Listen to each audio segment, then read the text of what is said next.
Welcome to Flat Earth Debate, Uncut and After Show. I'm your host Nathan Oakley, and if you are new to this channel, or you've not done so already, then be sure to subscribe, hit the bell notification icon and join button if you'd like to become a Nathan Oakley 1980 channel member and keep up to date with the Flat Earth Debate. If you would like to support the channel, there is a super chat that runs alongside each of these shows while they premiere, and there's also a Ko-Fi, Patreon, crypto and thanks button in the info box below the video. Speaking of patrons, I'm going to do a quick shout out to all of you who do support me on Patreon. So, a massive shout of thanks and appreciation to Canna Bear, Gary Hughes, Measured Flat, Chris Wouters, Mr. Amish, Sensual Goat, Mitch Kennedy, Rod, The Name's Burley, Twad Wazzle, Jason Hornsby, Flat Earth Travolta, JMels24, Unimento, M Iron26, Endless, Goldie McKinnon, Retro Bill, Level Plain Poem, Michael Kahn, John Kays, Patrick Gunnels, Banter, Mel B Styles, Hairy Blade, Mobile Mac 777, Rob W, Del West Watson, Unbelievable Productions, Blue Ridge Ranger, Abraham Mohammed, Skeptic 936, Life is Short, Texas Mike, David Wayne Foster, and Dank. So another massive thank you to all of you for supporting me on Patreon. Links to Patreon, as I say, are in the info box below this video. With that, I'll hand over to whoever is in Discord and G+, so you can enjoy their dulcet tones while I set up for today's live show. What are you saying? Are you saying we should make the round two? I'm not saying anything. I say we stick to what we do. Morning. Hey, Diego76, you hot micing again. Diego76, you hear me? Like Gonna have to go discipline. server mute if you're Get on him, mute. mush. Diego76, can you hear us? Discord to Diego. Hey, you hear me? Hey, good morning, buddy. I was just wanting to let you know that you're hot micing if you I didn't got know. this thing in mute. I never touch it. I don't know what's going on. It's been doing this for the past 3 days. That's crazy, That- because, yeah, I had a problem thing- yesterday, too. I was told I my know. camera was on. I didn't do anything. My phone was in my pocket. Yeah, I got it in my phone, and the thing it says I'm in mute right now. That's crazy. I had the same thing happen to me yesterday, man. I believe you. So I don't know Yeah, what to but do. I think Matthias was just saying how to rectify that. Yeah, I heard him, and it's been doing this for the past 3 days. I noticed it. Yeah, that's crazy. Yeah, I don't know what to do because I So, having with the headphones I'm listening to. so it shows that you're on mute right now? Yeah. Wow. Okay. Can you? Is Righteous there? Tell him to server mute me, cause I don't speak here. I only listen. This is my All right. morning radio. That's easy enough. All right. All right. Problem Sure. solved. Thank you. Hold buddy. on. Stop. If you just listen, Yes. no offense, and you've got a problem, you can't expect the mods to like, oh, can you keep me on and off? No.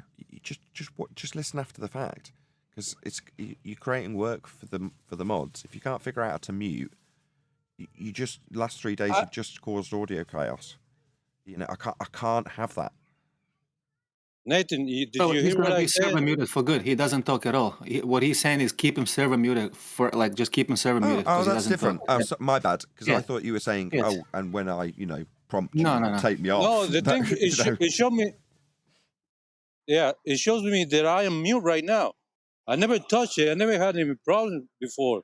I don't know Yeah. what's going on. You've been No doing wor- this for the past 3 days. No, No sure, we got problem at that, all, but buddy. it's just factually, you are causing audio chaos in the show. So Yeah. Yeah, I know. I'm sorry, but No, there's that's nothing fine. I I understand. did. I'm sorry.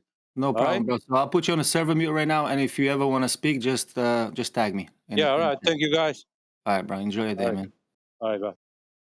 Yeah, just remember there's two ways to mute using the app. You can use the app itself, or you can pull down from the top of your screen, and there's also an option to mute there. And that sometimes using the pull down from the top of the screen can cause the app to appear to be muted, but it's technically not. But there is weird stuff happening with Discord, dude. Because yesterday I was working, I had my phone in my pocket, and Beast telling me like, "Oh, your camera's on." Like, I'm like, "What do you mean, my camera? My phone is in my pocket." You know, so weird things are happening, and it happened like with unmuting also. Like, happened to me too. Like the mic went just off mute. I didn't even touch it. They're getting ready to It's just crash the weird. internet. Watch, I've been predicting it.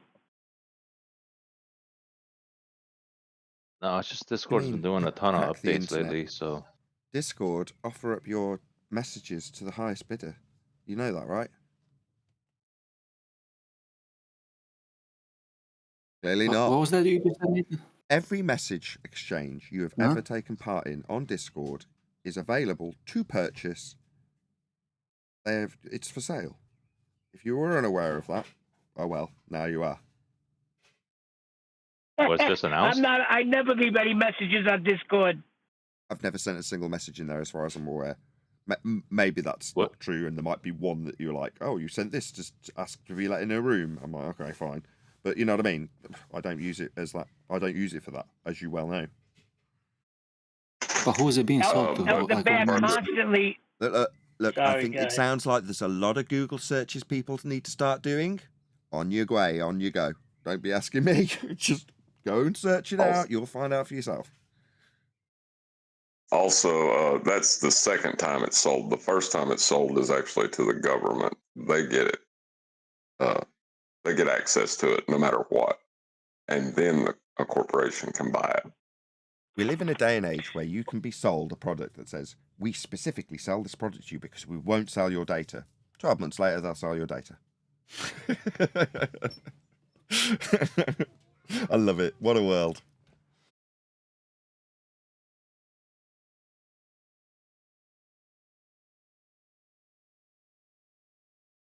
No one wants to say anything in Discord now. Don't worry about it. If it's like anything in life, when we come to Flat Earth, some people have got so many skeletons in their closet that even the mere distant possibility of contemplation of a creator leaves them shuddering in fear because of those skeletons they've got in their closet. Other people are like, I don't care. I've said this from day one. I use my name my real name on the internet, and it kind of keeps me true to what I'm like. You know, I mean, if you come across the the pornography list that I watch, it's probably just as filthy, or maybe a little bit more filthy than X-Man. Who knows? Who cares? I've got nothing that I can think of off the top of my head, at least, that I'm ashamed of. And if you came across one of the skeletons in my closet, I'd be like, yeah, I'll face that demon. Yeah, and that one, and that one, and that one. You know what I mean? So, but to some people, they don't want to realise that some of their foul behaviour is shareable and saleable and is being sold. And suddenly they go, what? You mean that thing I did and that thing I said? Yeah, it does, yeah. Yeah. It's amazing that people will recoil in repercussive terms, if that's the right terminology, for some faceless, nameless entity that's run by bloody people. Who cares? But yet you mentioned the idea of a creator and they're like so nonchalant about it. Until you make them realise that there is actually a route that's very likely for them. At that point, I'm saying very likely because that's how they see it in their mind's eye when they recoil. Because suddenly it's not just assessing your messages on Discord, it's assessing your whole life. Hey, Nathan. Anyway. Hey, Nathan, speaking of the creator, do you know what the creator does to those skeletons? Metaphorically speaking, go ahead. What? Throws them into the sea of forgetfulness. As far as the east is from the west, that's how far he takes your transgressions away. Once you repent, that is. There you go. Most people don't repent. Well, what does repent mean? Understand that you've done wrong and accept responsibility, all those sorts of things. An about face. Not a 360, a 180. About face, march on the other way, because the first way we would miss the mark. Yeah, okay. Right, it's to change one's mind. Yeah, it's an appreciation of something you've done wrong, if you will. But in Christianity, it's to change one's mind and to reform their mind to the mind of God. And that only happens through the washing and the reading of the Word of God. Well, yeah, if you take the Christian direction with it, yeah. But the word itself just means to change one's mind. What was the evidence When of we the talk about the Creator, Hold on, Neil. Go ahead. Is it KC?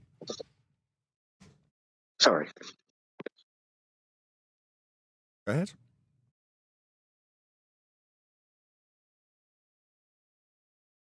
You're He going to said, ask. what was the evidence for a creator?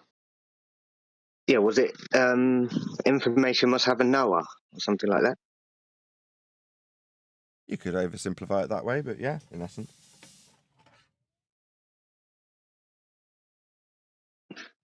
Such as like information in like a seed? In a seed.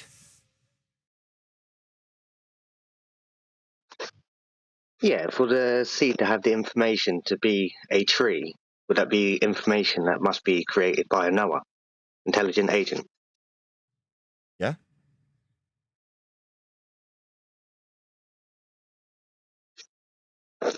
A seed, the stuff inside a seed will be classed as information, and to have information would be a knower, therefore a creator, right?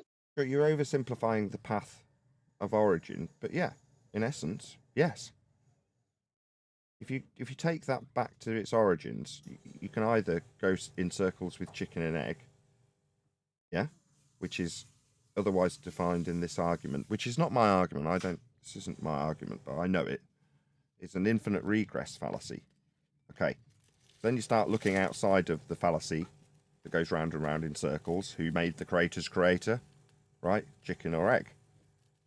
And then you can look at how the possibilities can actually unfold when you rewind time. And I use my words intentionally. You're talking about rewinding entropy to the beginning of time to figure out how it began. When you talk about what created, what was the start, what's the origin point, the beginning of entropy. Well, then you're left with only two options, a true dichotomy. The first option is akin to the heliocentric worldview, which is that nature created itself. The other is that there is an external entity that created the world. Then you get into how you have physicality in terms of the experimentation that was offered to give you your shortened version of information. Well, that's through experimentation with the quantum eraser delayed choice experiment or double slit experiment. So you can show that without having the information, obviously requiring of a knower, you can't have the actualization of the light in that instance. You're only left with a probability distribution till you have the acquisition of the information, knowledge of which path it went through, right?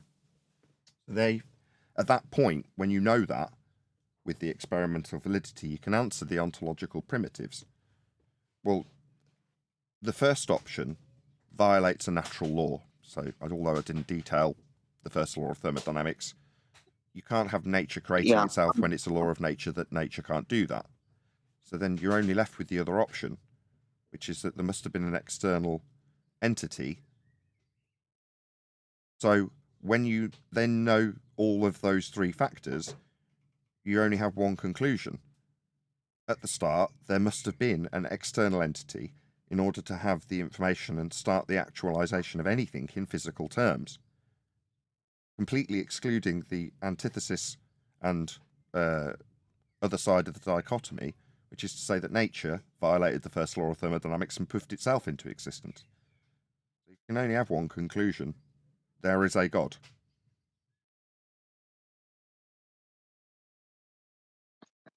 Yeah, I totally agree. As I say, this isn't necessarily my bag. I've just heard the argument several times. Because my bag is arguing the nature of the flat terrain, flat reality, that we can define how high or low the terrain is with respect to. But yeah, Earth being flat is my bag. You know what I keep hearing, Nathan? Earth is flat except for mountains and hills.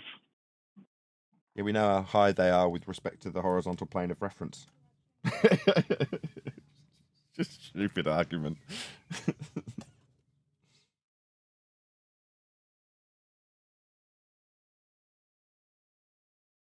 We know it's not flat. Look how high that mountain is. How high off the ground with respect to a horizontal plane of reference to describe its height compared to other things. So look how high it is off the flat Earth. Therefore, Earth's not flat.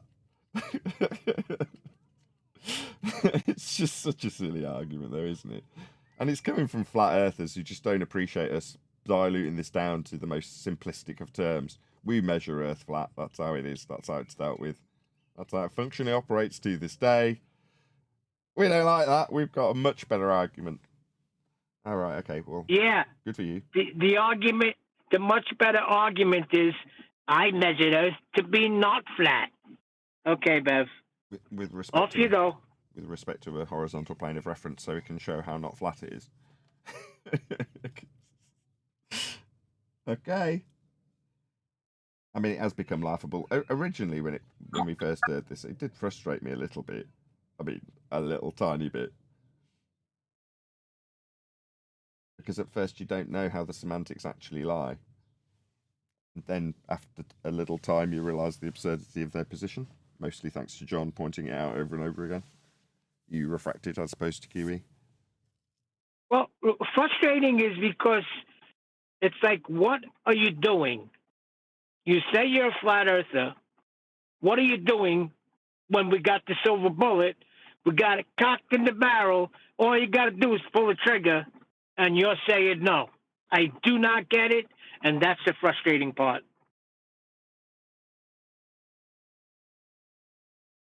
That's okay. That's kind of what we do here, though, isn't it, Neil?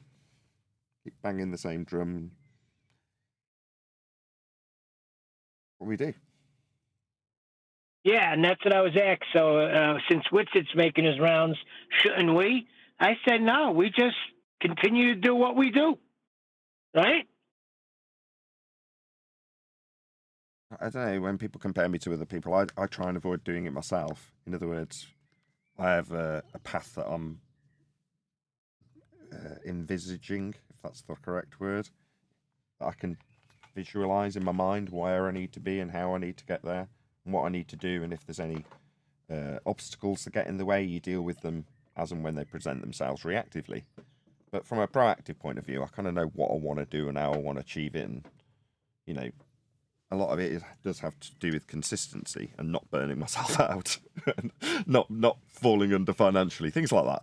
And I just kind of got to focus on that. If you start comparing yourself to others, the easiest comparison isn't actually just in this regard with Witsit's behaviour in this example, but actually just statistically, it's really easy to go, well, if I look at this other YouTube channel, look at their growth rate versus mine.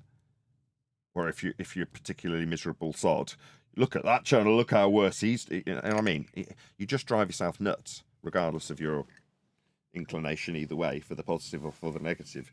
So I just literally avoid that. It's like, I do what I do, and I'm trying to concentrate on my growth, my keeping my head above water. I never want to make it sound so grandiose to say my financial prowess in this wonderful world of YouTube, because it isn't like that. But you know, you've got to focus on what you want to achieve, and if you let there's always going to be someone doing better than you. If you were to compare in the positive, you'd always get to that level and go, well, there's this person doing better than me. How's that? You know, you just immediately forget all the people that are below you at that point, in statistical terms. Well, if it makes you feel any better, you know, I can look at my kids and recognize that they are more excited about watching a movie, playing a video game, or even having me read them a story of a fantastical place than they are about going to school. So education is not the funnest thing. No, and that's what this... I'm talking... I was just going to say that's what this is categorised as. So from DOT, this has been classed as education. Flat Earth debate. If you look into the category section when you get the info for the video, the category I put it in is education. And when that woman was on the other day in politics server, that Politico woman, just like, you're just boring. I'm like, well, that's non sequitur. It's not a exciting subject when you break it down to the nitty gritty of measuring angles to stars off the flat ground and that. It ain't that glamorous, really. You can sex it up a little bit, but not much. I was speaking to... Simple.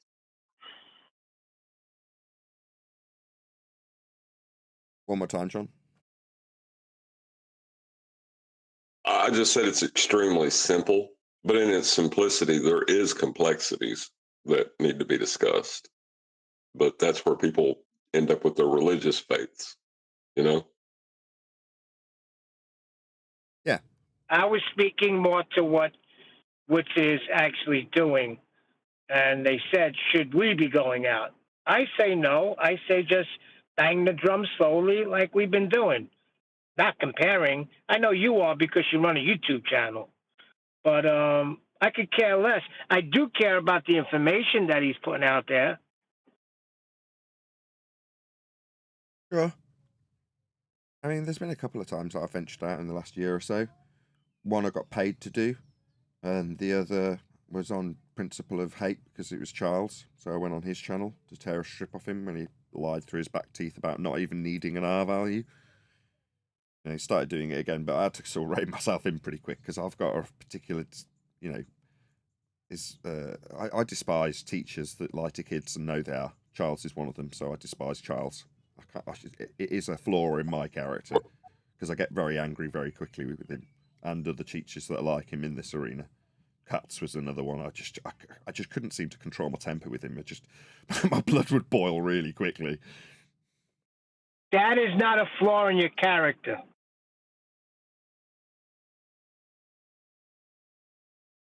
While they're using rinse and repeat or debate tactics and thinking that they've got one over you and smirking at you and stuff, you think you're supposed to be in one of, in my opinion, most respected positions. You know, if you ask people what their driving instructor looked like, they go, "What?" If you ask people what their favourite teacher looked like, they go, "Oh, right, for me, Mr. Durham, he was fantastic. I remember that experiment he did. Now I know it's not an experiment. Doesn't change how good a teacher." Things like that, right? You always remember that teacher and probably many others in terms of a vague recollection of the experience with that teacher, even if you can't remember their name. But my point is that teachers are considered a very high stature for a good reason, and it's a respected position. Now, when somebody's debating me, I'm not a kid. I know better. And when they're feeling that they've got a little gotcha because they've managed to weasel in some debate tactic lie that they need for their rhetoric, and then they have themselves their little smirk like Charles does, like I say, it really makes my blood boil because I'm like, if you're like this with me, when I can have one over on you intellectually and win a debate point and show that you are incorrect, what can a kid do? Bugger all, they just respect you and will listen to every bit of bullshit that you feed them. And in the back of your mind, you're smirking while you're doing it, aren't you? And that kind of disgusts me.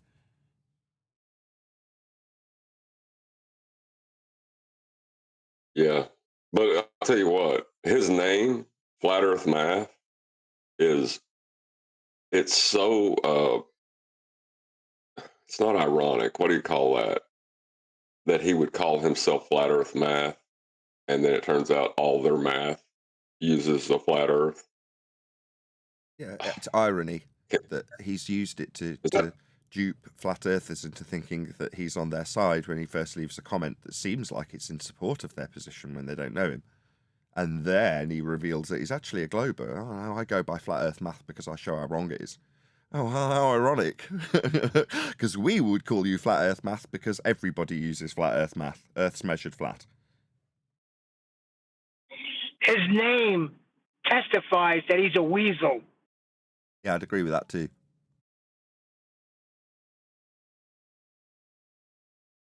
Yeah, but there's something kind of funny about him thinking he's smirking about how stupid other people are while you're looking at him and thinking you're an idiot. The math you're using is actually flat Earth math, and not when you're holding it up in false dichotomy. Like when you hold it up in false dichotomy, it's both are flat Earth math, and you're juxtaposing the two. You know. Yep. Yeah. We're pointing it out.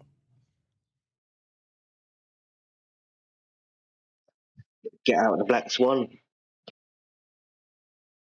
No, not necessarily. Because where this slips into the black swan argument is that when they make their claim of a radius value 3959, that claim in the first instance is strictly speaking, by what John's just defined, a flat Earth claim. So they're holding up a surface level derivation when you raise in altitude and then calculate the difference between the eye level at altitude. So that's a flat surface level and a parallel eye level that you'll use to make this differential calculation to infer that Earth is a sphere with a radius of 3959. Ergo, it's a flat Earth mathematics with flat surface level that they're using to claim a globe. They will then hold that up in false dichotomy with a pizza pie that's flat Earth that has no use in reality, that they say fails because they'll plop a flight on it or whatever they'll do to say that that fails. But their globe that they're saying will win isn't a win for the globe. In reality, it's a win for flat Earth if they say it wins, because it's a testament to the flat Earth elevation angles used to create that model, measured in reality on a flat Earth, hijacked to suggest that they're proving a sphere with it. So flat Earth math, Charles, is ironic because he's using it to smirk at us when we don't realise he's not on our side. And in ironic terms, he doesn't know that he's actually using flat Earth math to make his stupid sphere claims when he uses his gotcha, I'm not actually a flat earther. I know it's a sphere because of the flat Earth I used to measure to infer it, would be our response to him in 2024. You follow, Casey? Yep. Casey? Yeah, I don't understand how they don't get it. Because they'll think they're in the centre of the earth if they do it their way. It's madness, really. Yep. I mean, the whole centre of Earth thing is a transposition after tangent plane acquisition of points that are ground positions that are out in space for them that makes no sense. Well, they can't actually continue with the process without anybody noticing. So they have to infer that because of the vast distances of the stars, infinite in this instance, define their own rhetoric in this instance again, we can take those angles to be the same as the angles that would move to the centre of the sphere Earth, with its axial-based, orbital motion-based system derived from a flat Earth measurement of Polaris to give you that orbital motion and spherical Earth. Yeah? So, again, it's where they move a tangent plane with a single point on the ground, and you can't then say ground positions match it. You say, well, no, we're working from the equatorial plane, and we'll plot our position with respect to the angle at the centre of Earth, and then the angle that comes out from the equatorial plane can be plotted onto the sphere Earth surface as a PZX triangle with Haversine conversion. That's how they take the flat Earth angle, put it in hell, and then to say it's still on the ground, convert the angle into points that project out onto the projector in a three-dimensional manner and call it a PZX triangle. Make sense? Oh, Yeah. And they'll still need it a makes flat total Earth to get to. Oh, hold on, John. Go ahead, Casey. Yeah, it makes full sense, and they'll still need a flat Earth just to get to the centre of the Earth. You know what I mean? To get the radius in the first place. Well, yeah, they'll need. Well, they say they need a tangent plane, but they are measuring with respect to the surface, its surface level that they're dealing with. But for them, at that point in the model, it's where it breaks for them. It's way before that. They've already measured a flat Earth to infer any of this stuff, but they're drawing out a flat plane on the top of the Earth. It's where we would describe it as Dingleberry Earth. And then when they've then justified it by infinite distances, it then becomes what we would call the globe burger, which is just a protractor-based globe Earth that you can actually use the angles on a flat plane. That's called the equatorial plane, with the stars wrapped around that and the globe burger inside that, with you in the centre of it. But if you were then to say, well, you're not actually standing in hell, how does this work? They'd just project those angles off that flat plane that are the measurements you originally took onto the globe protractor in the model and say that you're standing on the surface of the angle that you've just measured from hell. It makes no sense, but by that point, it's so convoluted that most people won't recognise that you're not doing any transpositions, and the angles work perfectly fine just as they are when you measure them off a flat plane. There is no transposition in the actual method. It's on page 97 when they say, oh, well, by the way, if you did want to use this on a sphere, this is how you do it. But you can't, because they're mathematics. They say a tangent, right? That's what they tell us. But that's not what it's called in their mathematics. It is specifically labeled. I don't know why they call it a tangent. What do they call it, Surface John? level. Hold on, Neil. What do they call it in their maths, specifically the tangent that they need to blag to transpose into hell later? What do they call that tangent? Surface or sea level? Surface level or sea level, correct. So when they're drawing out points that are with respect to the ground, and it's in the global model that's later going to be dangling below this surface level, they call that a tangent. But in reality, even in their own maths, it is factually the surface level that you're measuring, because you're measuring it. The only reason they've had to label it surface level rather than just lie and just call it tangent plane, like why call it surface level? Because that's what you're measuring with respect to. That's why it bugs us so much when flat earthers aren't getting this. It's like, well, it's not a measurement. Yeah, it is a measurement. Well, it's got nothing to do with Earth. Yeah, it's with respect to Earth. Well, it's not flat. Yeah, it is. It's a plane. It's like, why aren't you putting these all together? Well, I don't like the hashtag measured flat Earth or Earth is measured flat, because it's not measuring for its flatness like you'd measure a piece of plastic if you were testing for tolerances. You're like, we're not testing for the tolerances of the waves. We're measuring the surface level to navigate the entirety of it, potentially. I'm not saying the entirety, but a vast proportion of it, depending on how big your areas of equal elevation are. And to do it, you've got to have areas of equal elevation. They're flat also. It's like none of this is anything other than dealing with and measuring a flat Earth. But yet somehow, I was about to say globe believers are such a force of habit. Flat Earthers have got an objection to this. It's nuts. Drives me crazy. It does me too. Waiting for long, I don't care. I won't give a specific example, but there's been at least one, maybe two examples where, I've concerned myself with people who are perceived to be on my own side and suddenly are bracing against these arguments.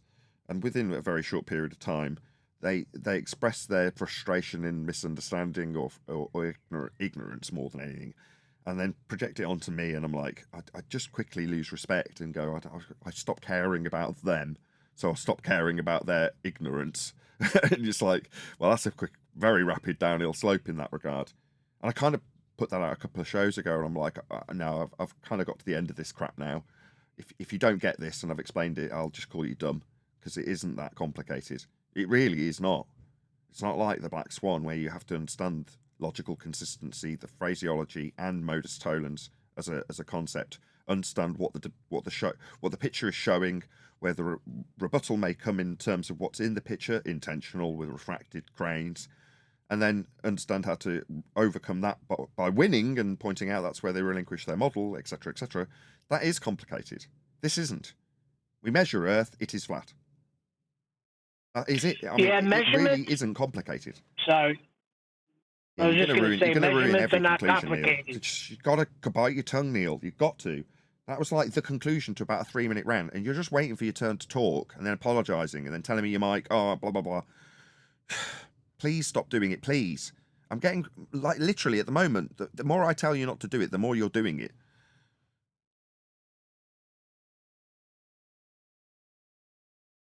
Go ahead, Neil. Just to change the silence.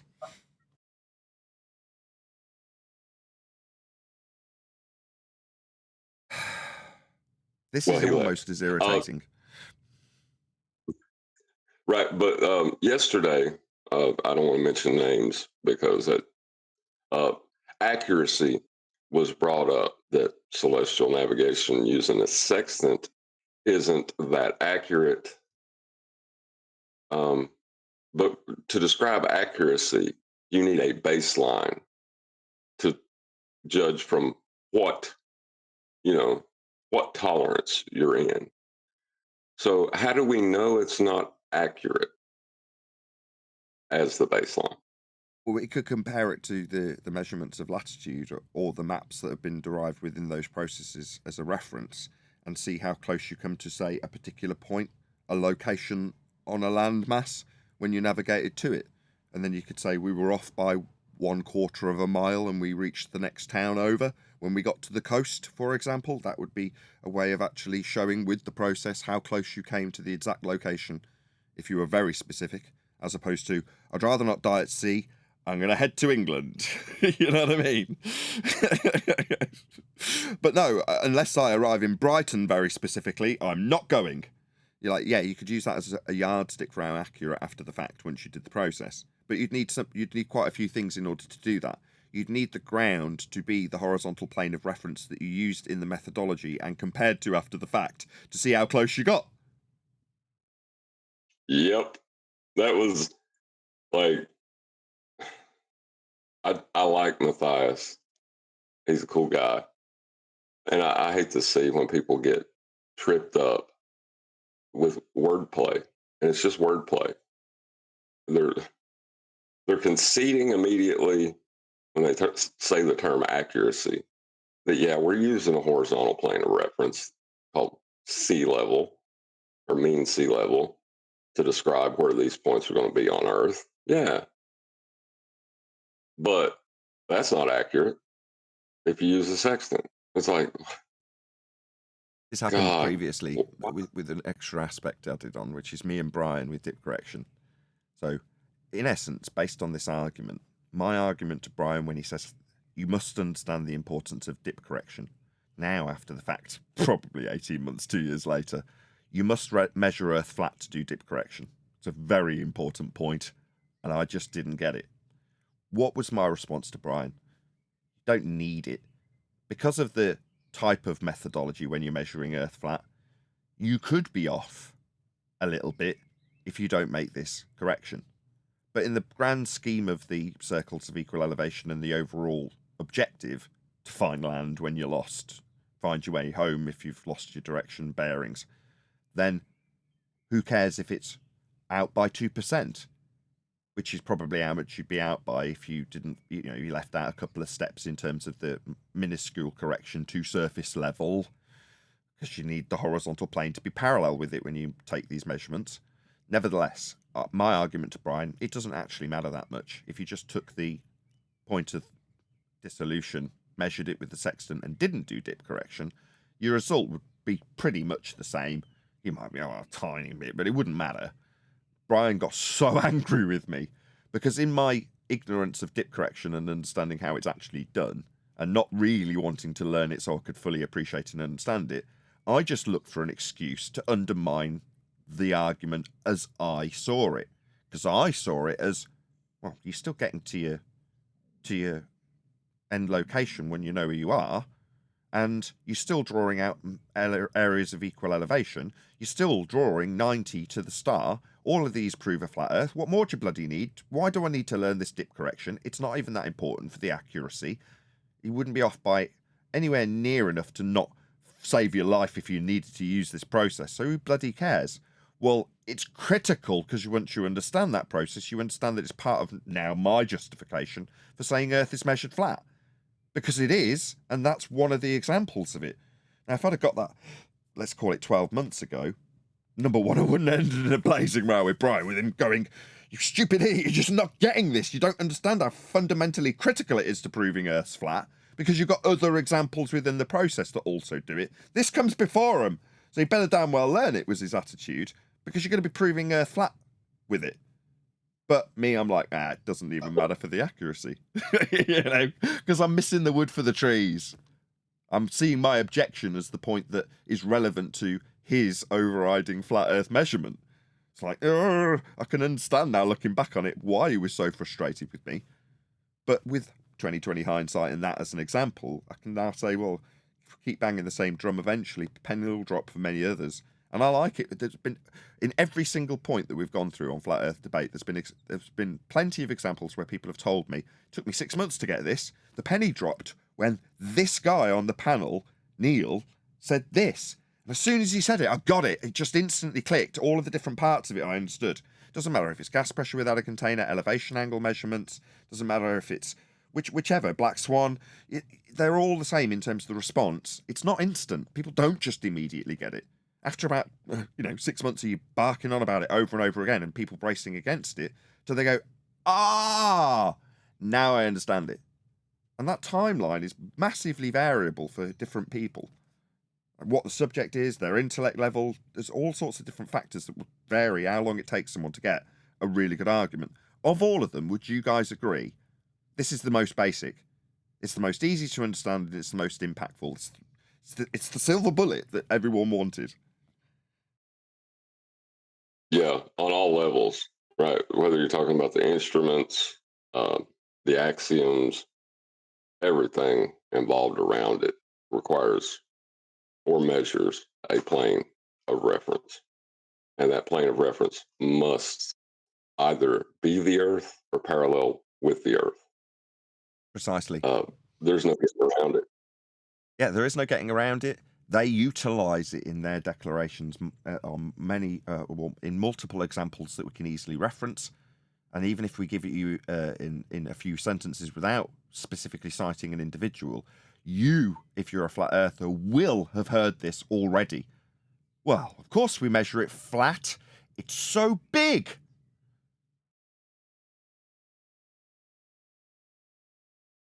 Yeah, we measure it flat. They measure it flat. Earth is measured flat. I hope Neil comes back. Yeah, I've been fielding a lot of moans. Like loads, the amount of people moaning about Neil's timing, which is what they don't know they're saying it. I'm going to paraphrase what people actually say because this is being recorded. But what they're saying is your timing's off by about a second and a half. And, you know, that interruption in timing just breaks the, I was going to say, the tempo. That's the right word. Yes, it is. Tempo of the show. When there's back and forth going between, let's say, you and I now, when I make the conclusion of this next statement, just before the end comes, Neil's got something to say, and I'm queuing you up and, you know, bracing you into a point that you've given me, and so on and so forth. It's just badly timed. And sometimes there isn't, even for me, sometimes in the after show, I'll go away and get a coffee, and it'll be 20 minutes before I can get an edge into the conversation. And even when I do get away into the conversation, it's because I've got to take charge rather than say, well, actually, I've got an opinion on this. And when I do, if I do, and I sometimes feel it's my privilege to, I'll still get shut down. Like, well, you know, I'm having this debate, butt out sort of thing. Perfectly reasonable for the person who's having the discussion in the moment to do. But, you know, for Neil, it's just, it's a talent that he currently doesn't possess, but it's not something with training we can whip into him.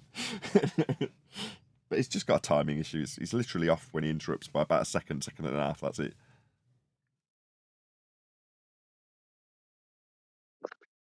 Is too big, too flat? A bit like that. Go on, John, and then Casey. I was just saying, he's getting worked up.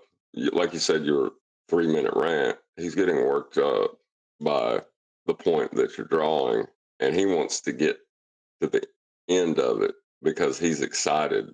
You know, it's excited that in him. And, you know, like you said, it is, I guess, self-control kind of thing, but like, I didn't want to say it. I'm glad you said it. It is a self-control issue. And he'll blame the, well, I wasn't hearing anybody saying anything when I butted in. Yeah, okay. You got something to say on what they were saying. Okay, go ahead, Neil. Go ahead, Casey.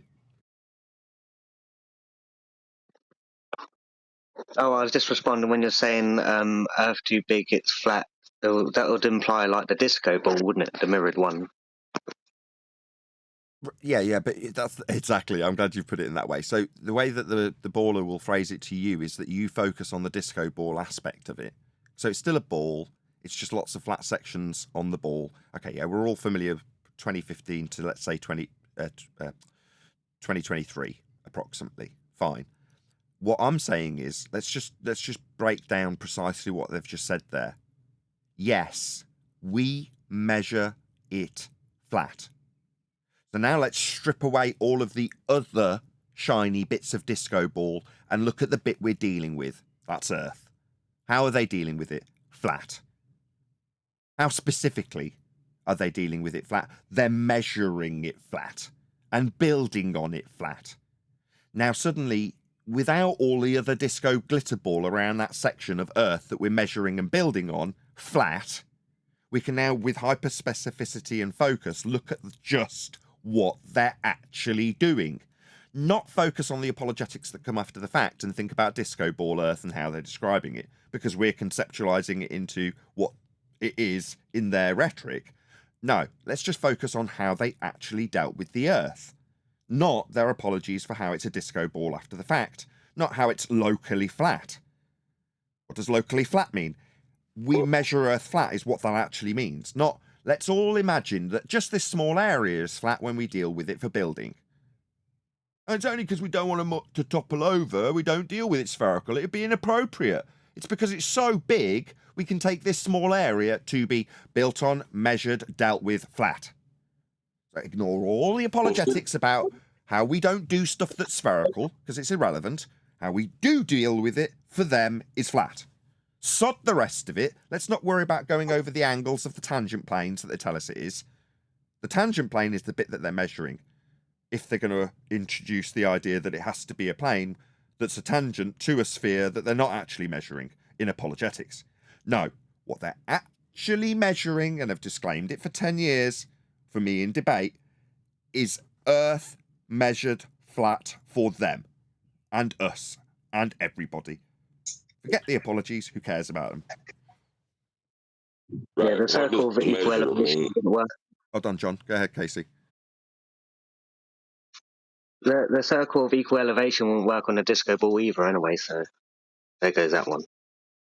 Yeah, but either way, they can just infer that you've got a football with the stitched hexagons or whatever they are, pentagons, I forget what shape they are, but, you know, where you stitch all the different flat shapes together to create a circular shape. Well, they're going to infer that that is what you have got, so that your focus is on the external edges of the flat plane they've just measured flat, because then conceptually everyone's still got the remnants of a ball being described in apologetics after we measure Earth flat. So I'm just going to, for the audience's benefit, hopefully get people to relinquish that. Go ahead, John. Madness. Well, the thing is, when you break down what they actually say, to measure is to know. So we know we measure Earth flat, but it's just because it's so big. Or we know it's flat, it's just because it's so big. Hello, Nathan. Afternoon. Good morning, gentlemen. Good morning. Good afternoon. Don't often get a hello, Nathan, in the intro. Hello, whoever that was. Hello to you too. Good to have you all. Any evidence you can have gas pressure without the necessary antecedent of a container to press upon?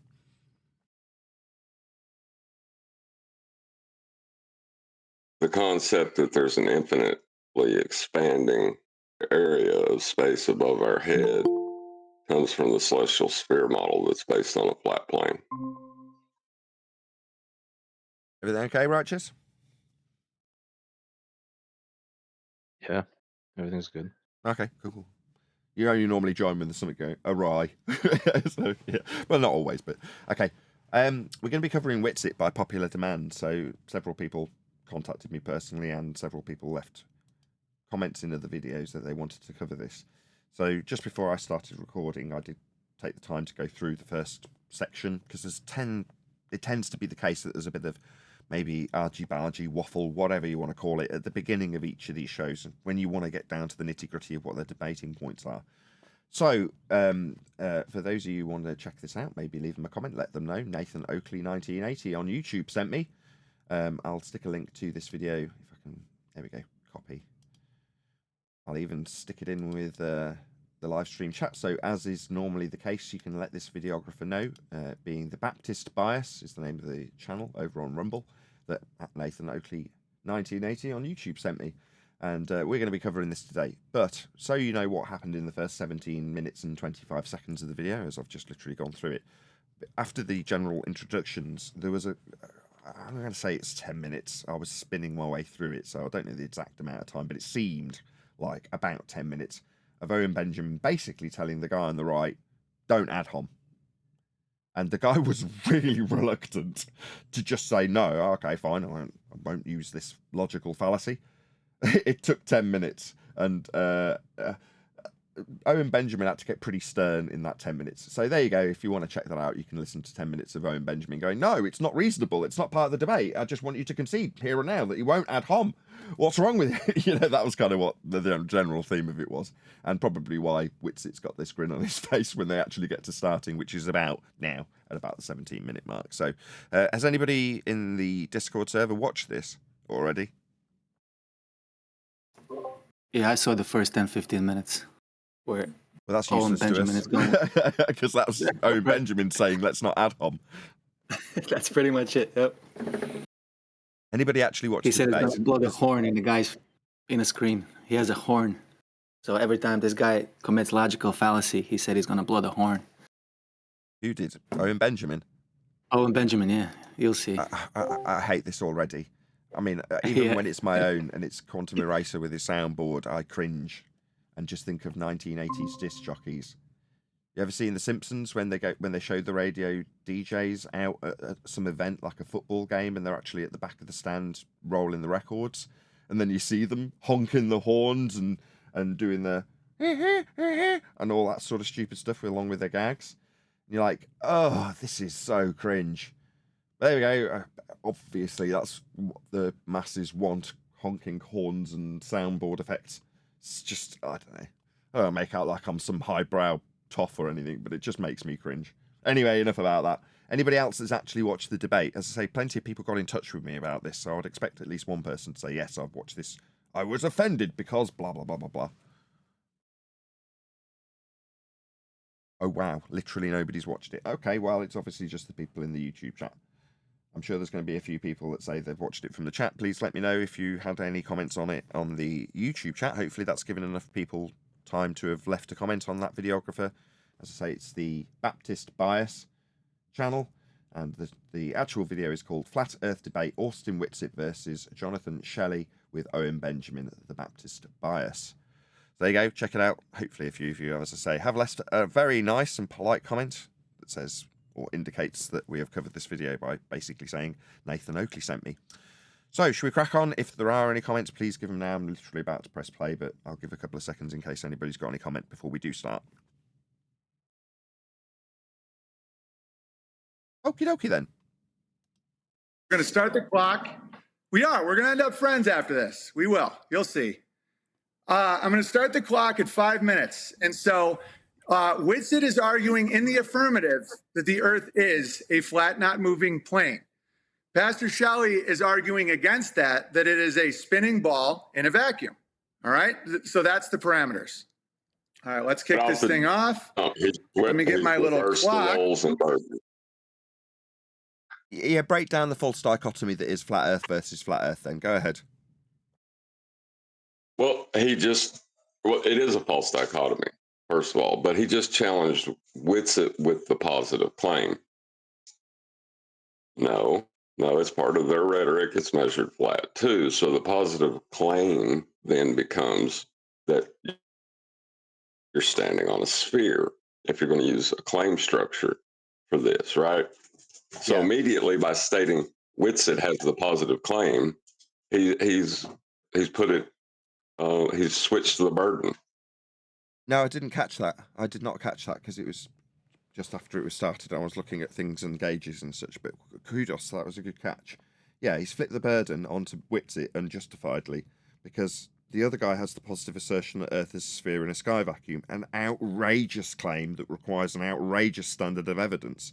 Meanwhile, as John has just pointed out, both claims, Witsit and this guy's, require a horizontal plane of reference to start the process off in terms of Earth measurement. That would be Earth measured flat for the globe believer's claim to pad out. His origins are in a flat Earth. Witsit's origins are in a flat Earth. There's also, on top of the flat Earth measurements used for both parties, an outrageous claim that those measurements can suggest that we're on a sphere. Therefore, ergo, the opponent is Witsit. The positive claimant is the guy on the right, whatever his name is, Jonathan. He's the positive claimant, not Witsit. You're right. Reset and go. All right. So thanks for having me on. Thanks for modding, Owen. So the position is pretty simple. We were kind of all told that the Earth is a spinning ball and then it flies through space. But if you actually think about everything logically, we need to step back. And so the default position is actually that the Earth is a stationary plane. So yeah, I take the affirmative position that it is. Perfect. Props to Witsit. Sharp cookie. The stationary plane, and that's supported with every empirical piece of evidence that exists. So we obviously don't experience the Earth moving. In fact, we have highly precise interferometry measurements that have shown that the Earth's not moving. We obviously see the horizon. No, you did well and then immediately ruined it. We have interferometry claim to prove a negative, non-positive claim. No, Earth not moving is not a positive claim that needs affirmation by interferometry. So you flip the burden onto yourself into a positive claim for a non-positive position that has an extraordinary claim from the opponent that we are spinning at 1,000 miles an hour in velocity at the outside edge. So no, this isn't your positive claim, but you seem to have taken that upon yourself.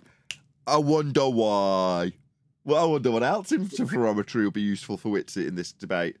Oh, I could only imagine. This is what's interesting. In making that claim, he denies his own position as an Ethereum, not a flat earther, because the interferometry of Michelson-Morley wouldn't show a rotational change equivalent to Earth rotation, but there is a small variance which Ethereans attribute that to ether drift, and that rate of drift changes with altitude. That's part of their Ethereum claim. So it's interesting that as flat Earth head on, they've made a contra-positive statement for what an Ethereum would believe, how the Ethereum would interpret those same results. It's horizontal. We actually use plane survey to do all civil engineering to build everything in the world. As if the Earth is flat, we fly the plane. Why the lack of confidence, Witsit? We build on Earth flat, as if the Earth is flat? That didn't need the qualification. We build on Earth flat. I was about to give you props. I'm glad I continued letting it play because you're making your argument weaker. You're diluting it unintentionally by adding in these weasel words that I'm sure some of the people who oppose us currently on the flat Earth side would absolutely love if we inserted into our very strong and dominant rhetoric with regards to how Earth absolutely, without question, is unequivocally measured flat. Now, wouldn't it be better for our opponents if there was some angle that they could work their way in? Like, Earth is measured as if it is flat. No. It's a prerequisite. It's required. It must be flat. Why this wishy-washy as if? As if it's flat. No, it is. That's how it's being dealt with and built on. You just said it yourself. As if the Earth is flat and stationary. So on the surface, pun intended, right? Everything is the default being that the Earth is flat and stationary. Of course, we see everything in the sky move, etc. So there's a claim that the opposite of that is true. So actually, in terms of logic, right, that has a non sequitur aspect attached to it. When you're in, by way of Owen Benjamin's positioning, the positive affirmative position to prove your already disclaimed as default position that Earth is flat. But that doesn't convince the audience. But now you're jumping into undoing the opponent's position. You're going first. Slam them down, son. Slam out every card you've got that proves Earth's flat. Launch into what garbage he presents you based on the garbage he presents you so you can seem less disingenuous when it comes to response. Because preemptively attacking him makes you also seem weak. You're first, mate. Prove it's flat over and over and leave him with a crap ton of stuff to deal with. And then if he doesn't, and he just launches into his rhetoric, maybe a few preemptive attacks that he's decided he's going to attack you on, straw men then, because you've already laid down your claims, you can point out which ones he failed to address, taking the winning stance. This just seems like confidence, Witsit. You need to know balls to bones Earth is flat. Just start slapping it down on the table, mate. Not as if it's flat, not and also they say it's globe here or it isn't. You know, he'll do that of his own volition, and you can attack the points he gives you crap that they will be, flat Earth using that they will be, after he gives them you. Pretty substantial burden of proof. We've already substantiated it just with the default empirical position, but that's kind of the meta here. And one thing that happens a lot is people typically they say, well, if the Earth is flat, then how does this work? You know, like, oh, well, what is the moon then? You know, and I've never been to the moon, by the way. No one has, and I don't know what it is. I don't need to know what it is. You just need to qualify these statements. Nobody's been to the moon, or I haven't been to the moon. Nobody's been to the moon because you can't go to the moon. It would involve travelling through an area of volume they call space that the gas we are breathing at high pressure is not filling, violating the second law of thermodynamics. You got 5 minutes.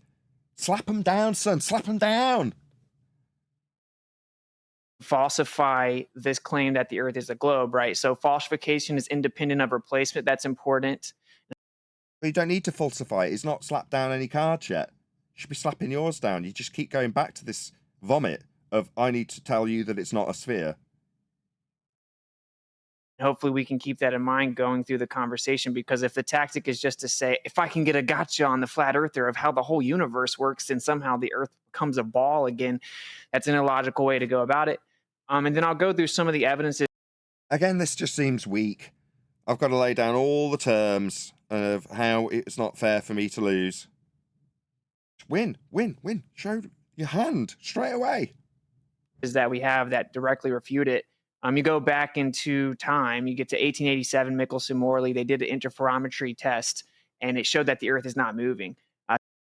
So let me get it straight. You're going to ramble on about how default positions work, and then take a non-experiment you've now relabeled as a test and claim that it proves the non-rotational default position of stationary that's non-positive. Just seems like you want to introduce this test for some reason. I mean, what do I know? I've got no idea why I'd have an ulterior motive to do such a thing. Anybody got any idea why I might want to do this? Because it's non sequitur. Well, if you held other fundamental religious beliefs which are more important, then you need to work these things in. What could be more important than proving Earth's flat, Adam? I don't understand. Showing that we're a manifestation, an induction, yeah. Like I say, people... so much so that... Sorry, my bad. Accident. Well, no. This is the issue, isn't it? We're clouding the argument by trying to put in our separate argument, which is to do with the nature of reality for him, not to do with the nature of the surface. Two different things. And I say fundamentally, though, he's contradicting himself. Don't know why he's stating something that does demonstrate some movement and citing that it's not. Someone that was actually aware of his arguments would be, I think, holding him to account here. But again, why cite something? There's no need. He's already made the most important point that he's got no claim. Everything we experience doesn't support anything other than flat and stationary. Make that, and I thought he made that well. But now we should be slapping him, shouldn't he? Black swanning him, celestial navigating him, taking him on through maps. He's got 5 minutes to just destroy the guy. And I think this is more apologetics, isn't it? Well, I think, as you said, he's preempting his opponent's argument a little bit. Be confident, just for anybody watching, right? I don't want to get to the audience to get the wrong idea about what we're doing, right? Number one, as much as this might annoy some flat earthers who've heard us moan about Witsit and what he does with ether, Witsit's generally a pretty good debater. I'm not going to decry him of that, right? We are trying to sharpen his tool to the point where it'll cut a human hair if you drop it on it, as opposed to it's pretty good, which he is. He's pretty good. So far, he gets an easy 8 out of 10. And I would suggest that if anybody likes to laud this kind of stuff that we critique Witsit with over him, I absolutely guarantee that he's probably better than 99% of the people watching the show at debating and can cope with pressure better than you. That's the more important detail, the fact that he can do something like this in front of a camera, under pressure, with an audience, and an opponent that's going to throw things at him that he doesn't expect. That takes a talent that most people don't have. So I just want to get that out of the way, first of all. Second of all, what we are trying to do is raise the game of generally everybody with the use of Witsit as our muse in this regard, right? He's our canvas that's got half a painting on it. And we're like, this could do with a bit more detail. But at least we've got a painting to work with, right? So don't take it the wrong way. And the same applies to Witsit if he was listening to this, actually. You know, if he was to come back at me and go, why would you critique me in this way? Like, I've got to set the stage, I've got to do these things, and for the people who are newbies, if they don't understand why I'm not taking the globe apart, he could give me 101 excuses, and I'd probably agree with all of them, and then reiterate every point I made to make his blade sharper. So don't take this as being Witsit's done badly, because it doesn't seem on the surface so far, would you not agree, Adam, that he's done badly? It's just at this point where we're getting really critical with him. He's introduced part of his religious belief in ether to this debate, having not necessarily got to the stage, and we didn't know that before it happened, but got to the stage where he's laid down a few cards that are unequivocally proving flat Earth in the mind's eye of the audience. He hasn't done that yet, and he's on to his religious belief in ether and introducing Michelson-Morley test, rather than slapping down those cards. So you could argue, well, he's got all day. Yeah, he has. But last time this happened, it cut straight to a commercial break. And I'd have preferred at least one card got slapped down proving flat Earth before that happened, but it didn't. So it's the same critique, and, you know, maybe Witsit's listening, maybe he's not. I just don't want anybody to lord it over him like he's doing a bad job, because he's not.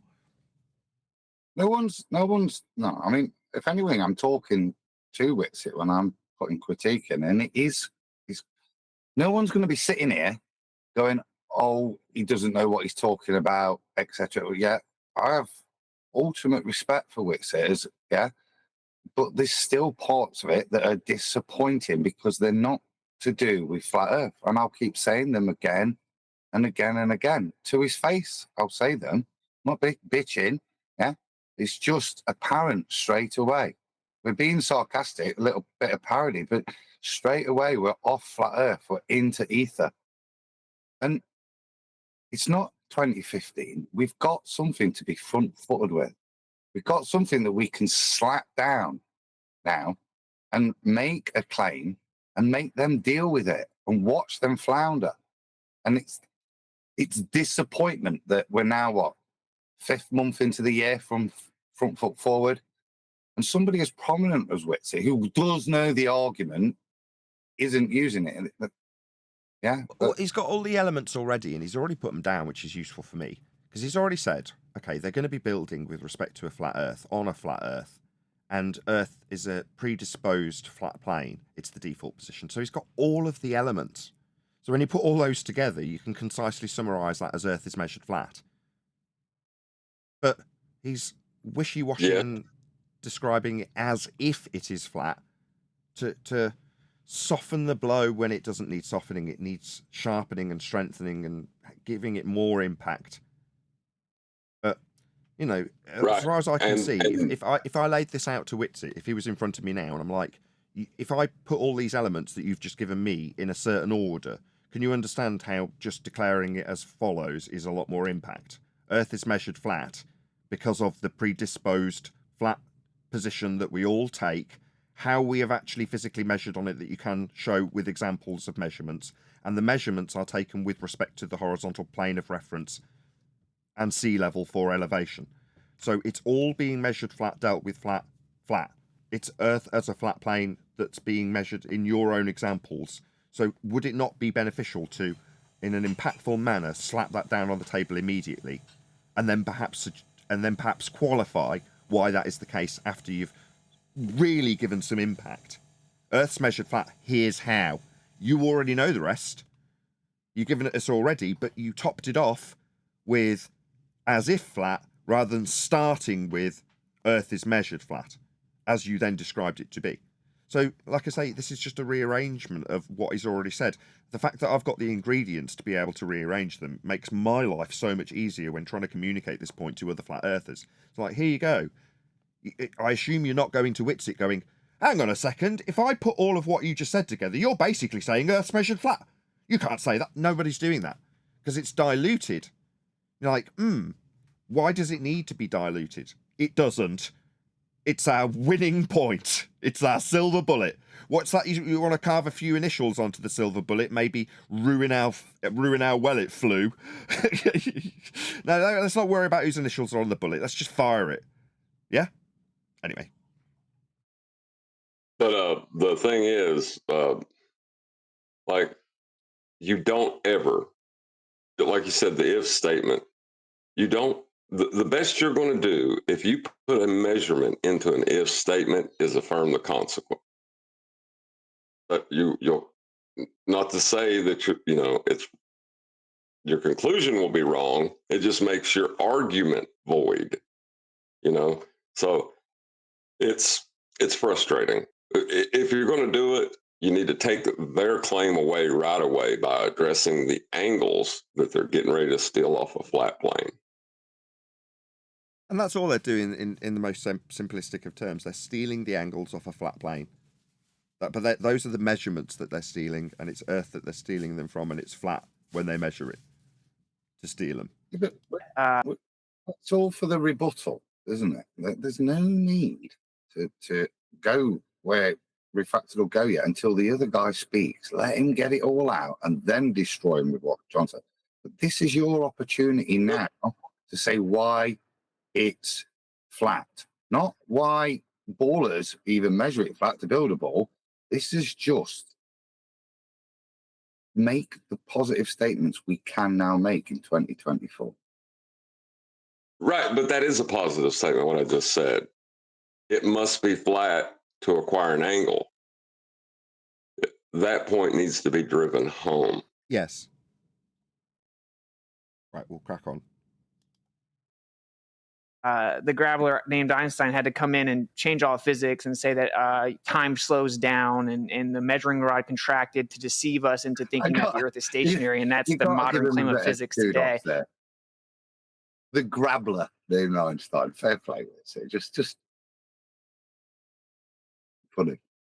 To claim the Earth is moving through space, you actually have to say time slows down to trick you into thinking so.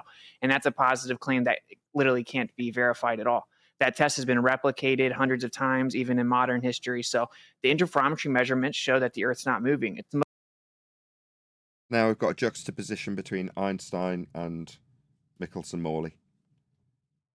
So we're into him introducing his own false dichotomies. Wow. So disappointing. The most precise way to measure motion in the world. And actually, when we do detect a rotational motion with, say, ring laser gyros, it changes with altitude, which is impossible on a sphere. The actual measurement would have to stay the same at latitude, regardless of altitude. So that's a direct falsification of the claim that the Earth is moving, which is actually, again, the positive claim that needs to be substantiated anyway. He's utilized latitude in his description. Latitude is a part of both his and his opponent's claim, and it's measured flat. It's an angle to Polaris off a flat plane. But we're already using how it's proving Earth isn't spinning, and that Michelson-Morley is a better juxtaposition with Einstein in the race to prove we're not moving. But latitude's incorporated into this. That's a flat Earth proof. That's a silver bullet that he hasn't used for anything other than his interferometry garbage. Wow. As to the flat part of it, like I said, we already utilize the Earth as if it's flat. We make planes.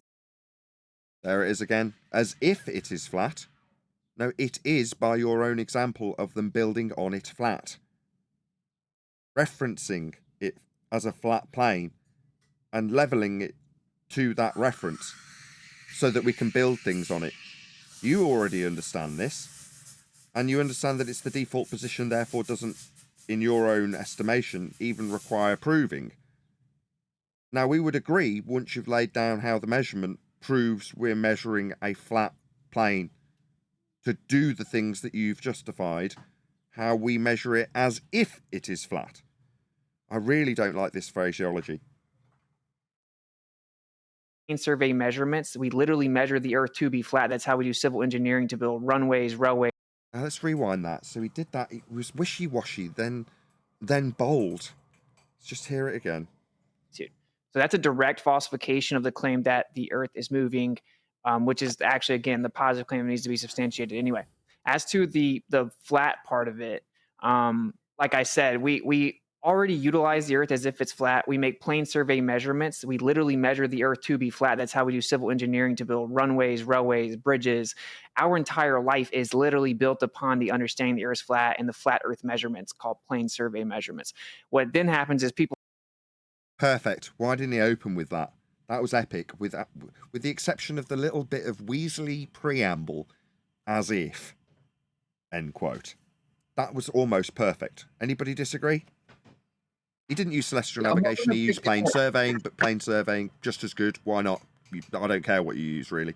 Go ahead, sorry to interrupt.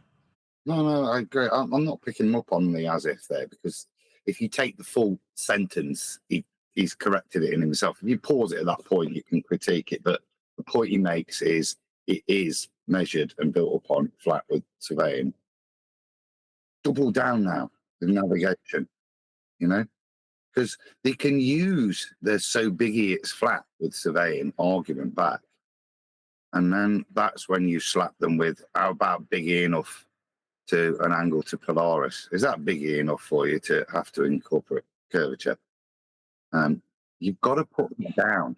It's nice having surveying, but we've got the ball destroyer in terms of latitude and Polaris and navigation.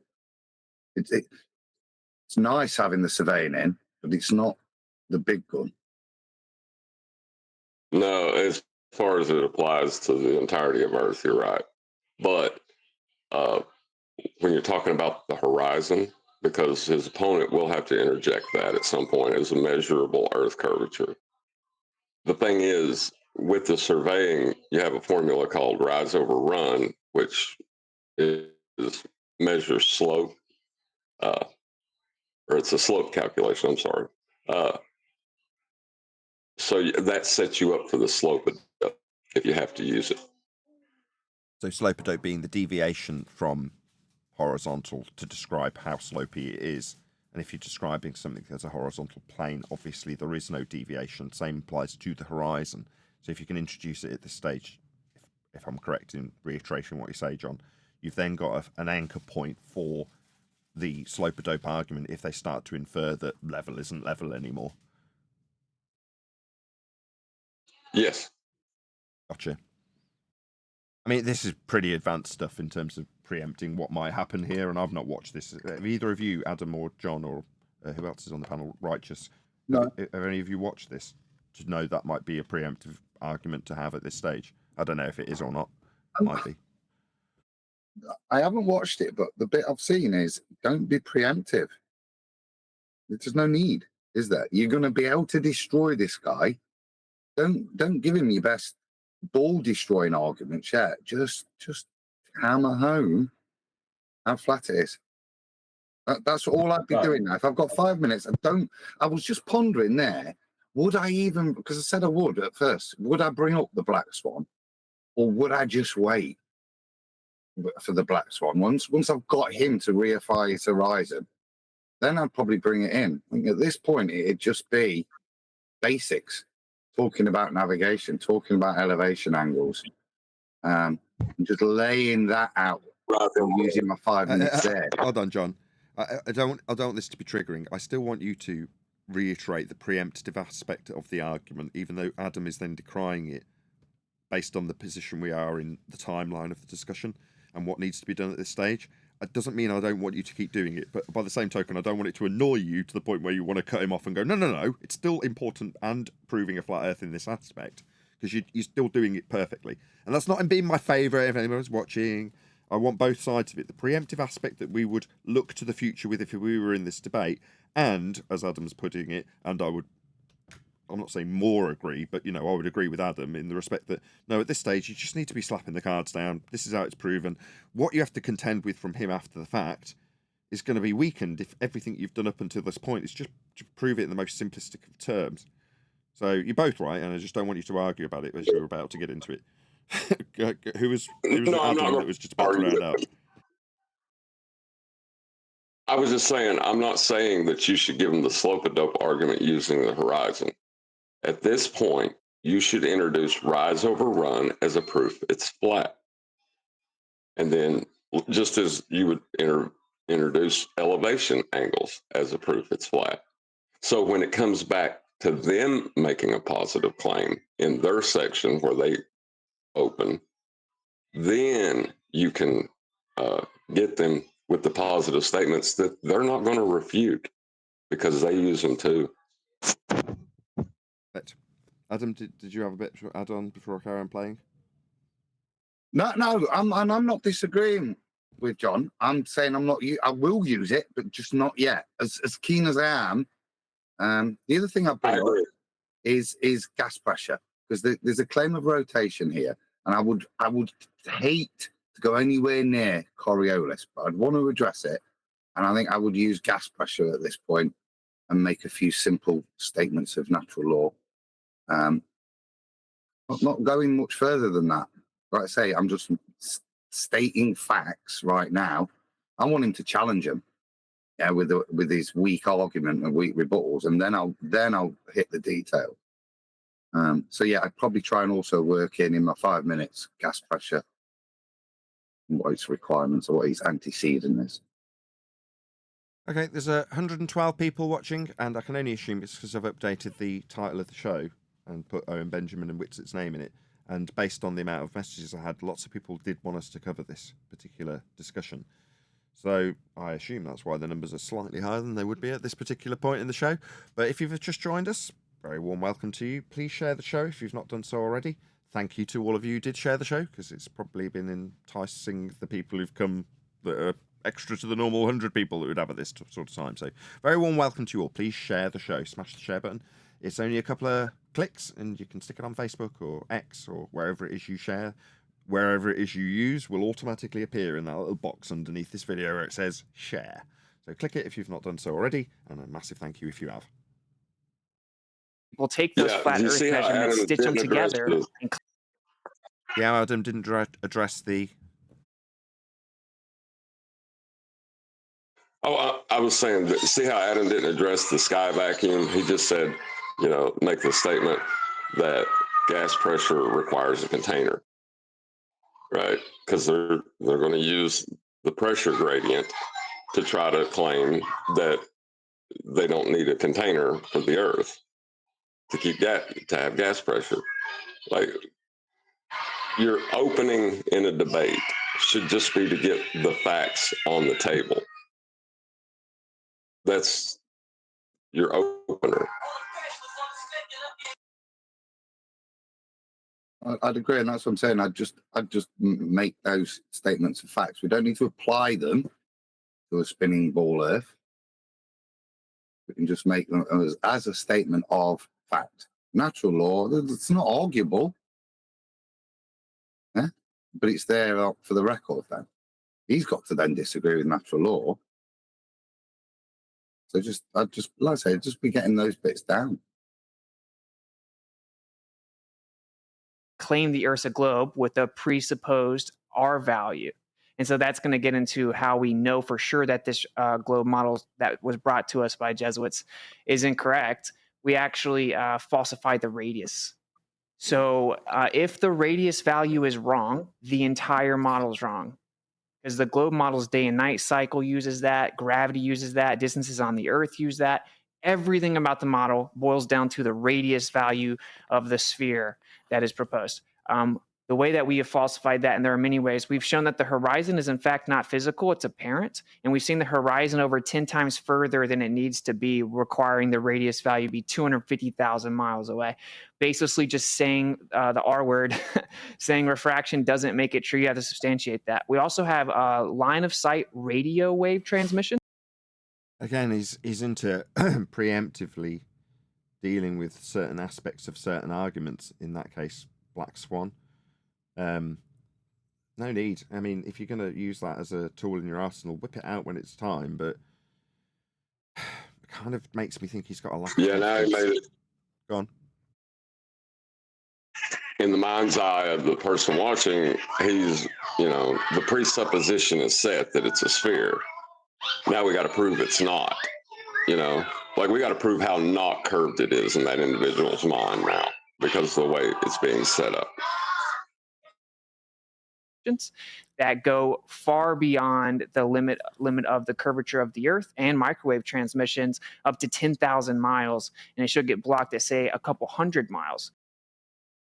Yeah, I absolutely hate this. It should get blocked. So yeah, you're absolutely right. You called it perfectly. He's, in the mind's eye of the audience, working on how much Earth would get and should get in the way of these transmissions based on his phraseology. So yeah, he needs to do some work on how he phrases this stuff if he's going to use them as proof. It's a funny one to word, though, isn't it? Because it's a bit like the sea sparrow. It's a bit like lasers. It's a perfectly good piece of technology that isn't commensurate with a ball. Yeah, and for all intents and purposes, the signal transmission is calculated, measured, and applied over a flat plane. It's an older one, but like with the Sea Sparrow missiles. But it is a flat Earth proof and worth mentioning. Yeah, and I don't think you have to. Like I say, you have to be careful with the wording of saying we see too far or we can send signals too far. If you use that terminology, it's you're making the wrong point, aren't you? But I think if you make the statement that it's not commensurate and is only applicable, same with radar. This is all done and calculated using a flat plane. And I think that's probably where I try to take these older arguments to, that all of them are applied to a flat plane, be it radar or anything. There is no, Yeah, the same applies with just seeing stuff. So I take this to the example of two guys standing over on a bridge overlooking an estuary, and on the other side of it there's a town, and in the town there's a high clock tower, and one guy who's a flat earther turns to the other guy and goes, "Oh, check it out. You can see that clock. I bet if I had binoculars I could read the time off it." And the guy next to him says, "No, that is not a clock. We are seeing too far." So in fact, based on the fact that we are seeing too far, it is a slightly looming, non-standard refraction, holographic projection of a clock from behind the reified physical geometric sphere-edge horizon that only exists in the maths and is derived from flat Earth measurements. Ergo, it is a mirage. We couldn't possibly see that clock. It is too far. Guy next to him, flat earther, says, "All right, I just see a clock. I don't have to make any apologies or explain why I see it. I've got a set of eyeballs. I open my eyes, look out over there, there's a clock. You say I shouldn't see it. It's too far. And then explain why I can bloody see it when I open my eyes." And that's what you've got to do if you're a bull believer. What's that? We see the Chicago skyline. It shouldn't be there. It's too far. It's a mirage. Because there should be a physical geometric sphere-edge horizon that we've derived from measuring a flat Earth and the differential between surface level and eye level to infer there's a hill that only exists in maths that gets in the way when we see it. So it's not really there. That's the garbage nonsense that you've got to adhere to if you want to be a bull believer and you just want to deny the evidence of your own eyes. Or radar, or whatever else you've got as the exact same example that should have a sphere edge in the way. No. It's not that there should automatically be an assumed sphere edge in the way and we need to explain why it isn't. You're just seeing stuff. You're just measuring stuff. You're just targeting stuff. You put a laser on the boat, you shoot the boat. That's it. What's that? We should have a hill in the... No, we shouldn't have a hill in the way. That's for our opponent to make as an outrageous claim that doesn't pad out. Don't be misinterpreting that which they have to justify their burden and where it fails as you needing to preemptively defeat that argument. You don't. You just see a clock, you just see a clock. Get on with your day. The fact that that shouldn't be there for a globe believer who thinks there should be a hill in the way but isn't. Yeah, black swan. There is no hill. There is no earth curve. What are you talking about? It's just a clock.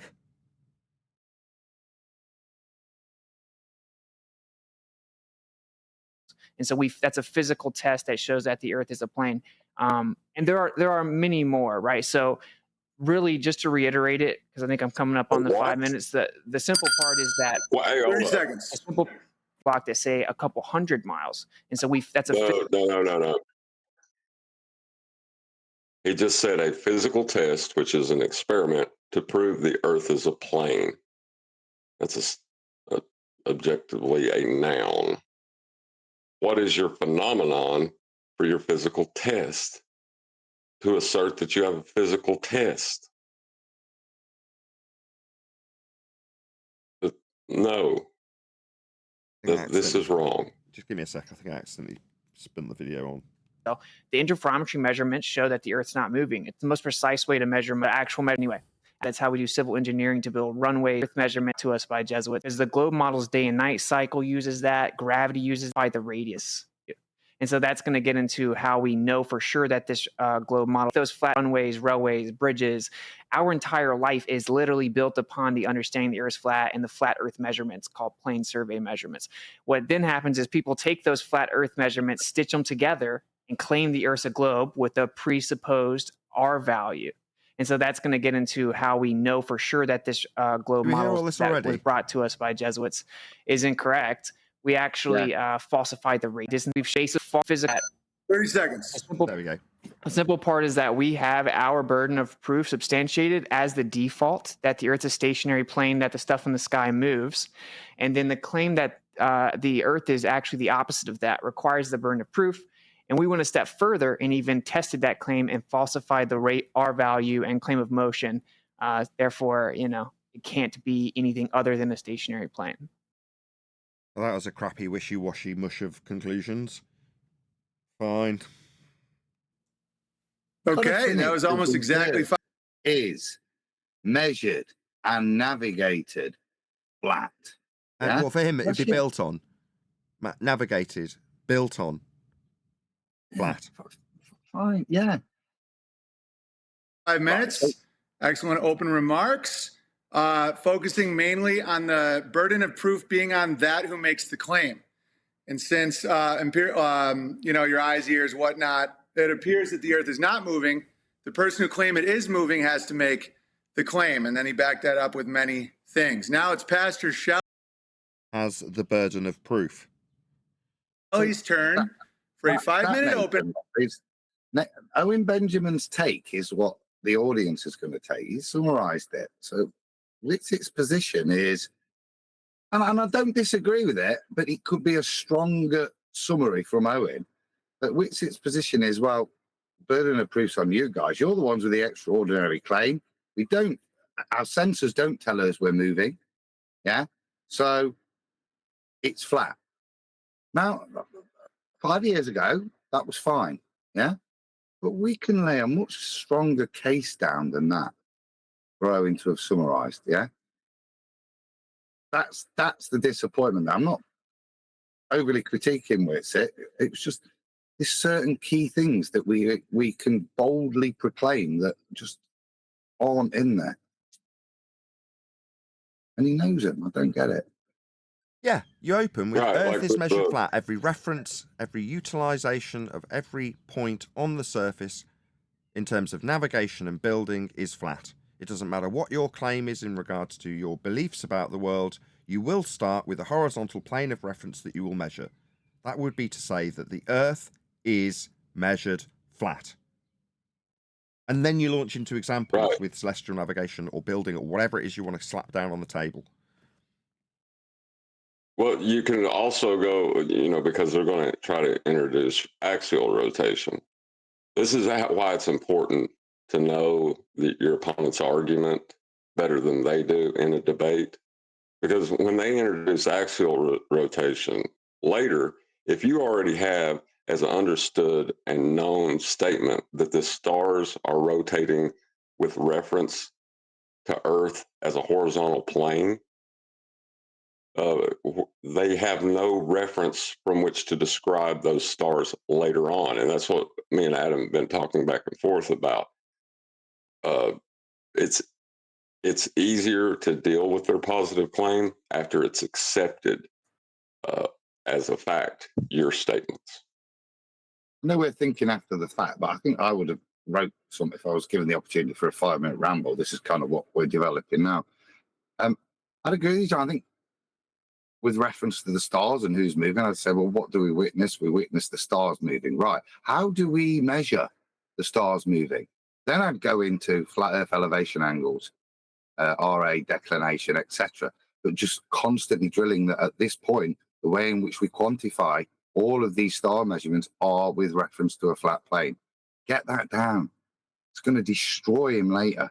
You've got the opportunity of uninterrupted explanation. All these little bits is what I'd be putting in, not Mickelson Morley. And I will give you the bell at 4 minutes and 30 seconds. Go ahead. Well, I did have a opening statement prepared. I'm not going to be able to read that because apparently ad hominem is not allowed. So I will appeal to the parts of what I was going to say that don't necessarily bring up Bible verses or what this conversation's about. But specifically proving the Earth is a sphere takes about 30 seconds. There's plenty of YouTube videos online that prove that. You can watch them. There's 1-minute videos, 2-minute videos, 10-minute videos. There's plenty of things that appeal to all the evidences and all the proofs. Pause. Is that not appeal to variety fallacy? Appeal to length of time. Debate was There's loads of flat Earth proving videos as my opening statement. There's 1-minute videos, 2-minute videos, 3-minute videos, 5-minute videos, 20-minute videos, an hour-long video. There's loads of videos proving flat Earth. You can go and look at them. They're out there. That's your opener. Crap. Well, it's also appealed to this proof. Why did you appeal to this ambiguous proof? What is the proof? Like, where are you at, dude? There's proof of unicorns out there.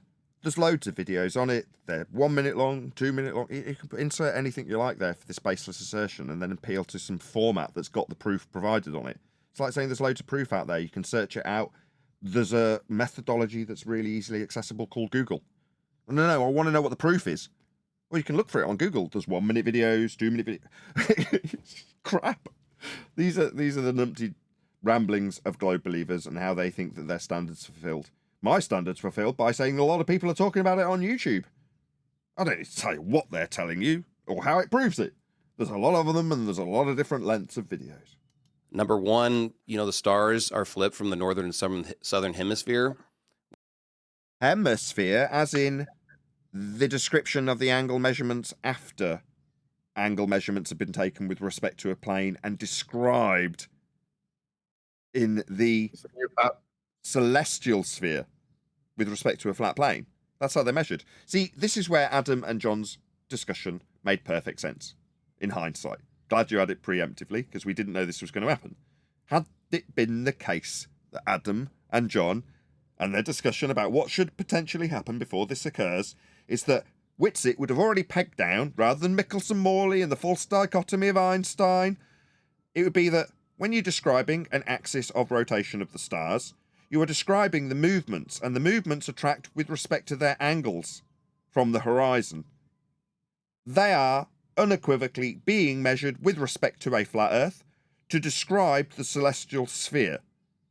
Now, what he's saying is, when I take the celestial sphere North Pole centric and the inferred celestial sphere South Pole centric and sandwich those two flat Earth models antipodal from one another and then insert a globe burger in the middle of it, I can suggest that by affirming the consequent, if I assume hemispherical positioning, then moving to the south hemisphere will prove we've got hemispherical positioning.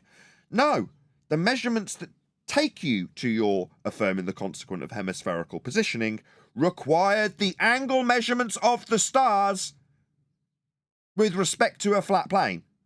And the inference is a celestial sphere that you can then describe in a hemispherical manner with respect to the flat plane the angles came from. It's only then that you can insert your sphere into those flat Earth measurements. Had it been the case that what John and Adam had discussed previously was already inserted by Witsit, to describe the angles of the stars you will need a flat plane to do it, this now would have been overcome preemptively, because he thinks that an affirming the consequent for hemispherical positioning proves he's on a sphere. No, mate, it's an affirming the consequence formal logical fallacy. If Earth is a sphere, begging the question, then we will observe hemispherical positioning when I assume Earth's a sphere. We do observe hemispherical observational positioning when I've assumed Earth's a sphere. Therefore, Earth's a sphere. It's an affirming the consequent, you stupid idiot. Immediately opening the gate with a logical fallacy rather than a proof of Earth's sphericity. Pathetic. Standard. Fair. Go ahead. So do you think he's actually going to go with different rotations in the north and south hemispheres? If he mucks this up in the next sentence, I will have given him so much more credit than he deserved. Let's see if he does. Which makes it abundantly clear that we're on a sphere. And yeah, people are walking upside down to us. And additionally, we see the sun. Sorry, that baseless assertion you feel is going to make people believe you more. Yeah, people are walking upside down from us. Number one, it's called antipodal. When I described the flat Earth system that gave you the celestial sphere over a flat plane in terms of the angle measurements to give you that system. The description of the southern hemisphere in the celestial sphere model described with measurements from a flat plane and detailed as a flat plane with a dome of the heavens, the stars over it, you need to utilise that description of flat Earth measurements in an antipodal manner. People walking upside down is a consequence of your hijacking of this measurement of a flat Earth in an antipodal celestial sphere system that in both respects of the antipodal positioning are a flat plane to describe that antipodal positioning. That does not mean that the consequence of that flat Earth hijacking, that would be to say that people would be walking upside down from your position, is anything more than an absurd problem that this creates for you. Not a proof. What a stupid idiot. It's a problem that it creates after you've hijacked the flat Earth plane that is used for the celestial sphere. My God, people really are ignorant of what's going on here, aren't they? When they're on the globe side. Sunrise in the east, set in the west. We have thousands of photos and videos. Sunrise in the east, that's a flat Earth direction. Sets in the west, flat Earth direction. How would we describe the movement? Well, it's angles with respect to the horizontal plane of reference, utilising the horizon and its angle above it. And then moving towards it. So that would be 2 flat Earth prerequisites just to have that sentence. You've proven a flat Earth twice with that. Go on, who's rustling off mute in one deck? Go ahead. Sorry, deck, Nathan. You're off mute. Sorry. Videos of the Earth Oh, it's not showing. from satellites. You're not sorry. You wanted to say something. Go ahead. No. Yeah, the Earth's flat and it's measured flat, and everybody needs to get a grip of that. Yeah, he's just used it flat twice. Describing how the sun moves across the sky will be described with elevation angles with respect to a flat plane. East and west, those are directions that require horizontal. What's he babbling about? He's using a flat Earth to make his claim that Earth's a sphere. It's absurd. Sent over by 90 countries. There's over 90 countries that have set up satellites. It's that simple. Sorry, sent up satellites. When you say up, you mean the direction with respect to ground level? Up. Yet you'll need perpendicular to horizontal for that, mate. You don't have that on a sphere. There is no up on a sphere. You've got out from the centre of Earth that will also need to be described with a horizontal plane of reference to have the axis. But you don't have up. You've got out. You need a flat Earth for up. I mean, it's obviously going to be the case that in terms of how we physically deal with the reality that befalls us, we're going to describe it in terms that we actually deal with, like up and down, very simplistic terms. The problem is that in your stupid reified sphere model that was derived from flat Earth measurements of angles for things like the sun, you think you can still use the term up. No, that's our term, mate. Get your own terms. You need a flat Earth for up. The Earth is obviously a sphere. It's been observed. Oh, really? You feel that it's observed, what, at the horizon, debunked in 2020 with the Black Swan? Or observed from a sky vacuum in violation of the second law of thermodynamics to take pictures from space of the gas below violating the second law and not dispersing into the area the picture's taken from? I'm going to go with no, it's a second law of thermodynamics violation to describe a sky vacuum to take pictures of Earth as a sphere from space. There is no space. Gas fills space. We're breathing high-pressure gas. It's been Hence why it was tested. important in Everything. your preamble to mention you can't have gas pressure without a container. Like I said, you didn't need to go into any more. Wait for him to make his claim. He's made his claim. We've got communication devices floating in a second law violation. Also, this is a point where you could detail that the concept of infinite or near infinite distances are applicable only in the celestial sphere, and that's with respect to a flat plane. So even that concept requires a flat Earth. Yeah, they just keep doing it. We've just got to keep barking and banging the same old drum that points out that all the Glober's trick is to use flat Earth measurements and take those measurements, calculate them into sphericity, and then claim that they've won. When in reality, all they're doing time and time and time again is using flat Earth descriptions, like up, like northeast, south, and west. Yeah? When he's describing the path of the sun, it is factually measured. It's used in our mapping system for longitude. So we've got a system in place on a flat Earth and angles to the sun measured off a flat Earth. That is factually how these systems are derived. They're the ones that have actually got practical application. So Earth is practically dealt with as a flat plane, and the descriptions prove it. He's using them too to claim it's a sphere. We're not seeing this. We have thousands of photos and videos of the Earth from satellites sent over by 90 countries. There's over 90 countries that have set up satellites. It's that simple. The Earth is obviously a sphere. It's been observed. It's been tested. Everything we experience in our lives confirms a spherical Earth as well. Okay, you don't test if something's a sphere, right? You can measure something in terms of its sphericity, but it's not a test.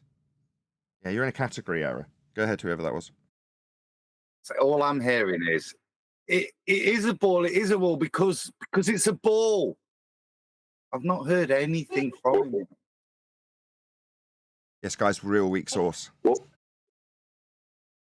Oh, yeah, definitely. But the orbital claim and the satellite claim, this would be a good time to take him to what the Keplerian elements are, what the orbital elements are, and how they're with respect to a flat Earth. Can you explain what essentially what you're explaining is that orbits require a flat Earth? He's already appealed to them, but based on the conversation we've had up until now, I didn't want to preemptively drop that in, so I hadn't mentioned it. But at this juncture, could you please explain why and how orbits need a flat plane of reference in order to describe them in the Keplerian motion? Also, I need to step away for a second, and hopefully that'll give me time to do so. Yeah, there's 7 elements to orbital mechanics, right? You have eccentricity, which is a deviation from horizontal. That's to describe gravity,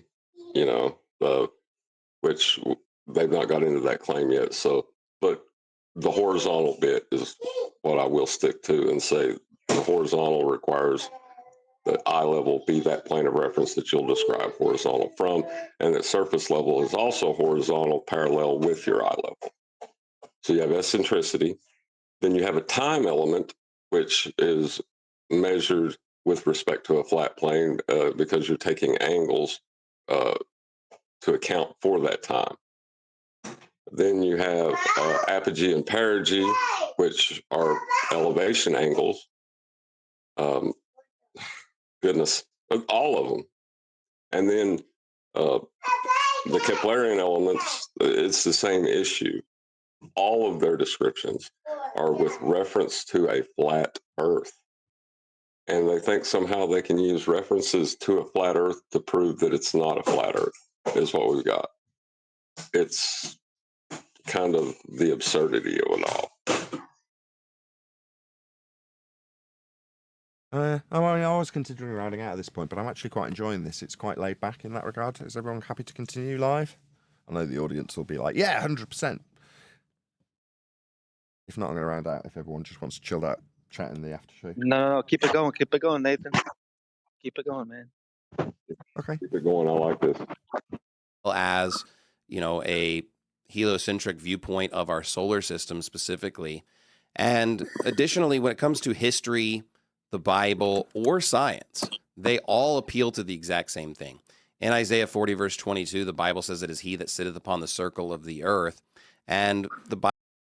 Another Christian that doesn't know what circle means. Circles are flat and two-dimensional, my friend.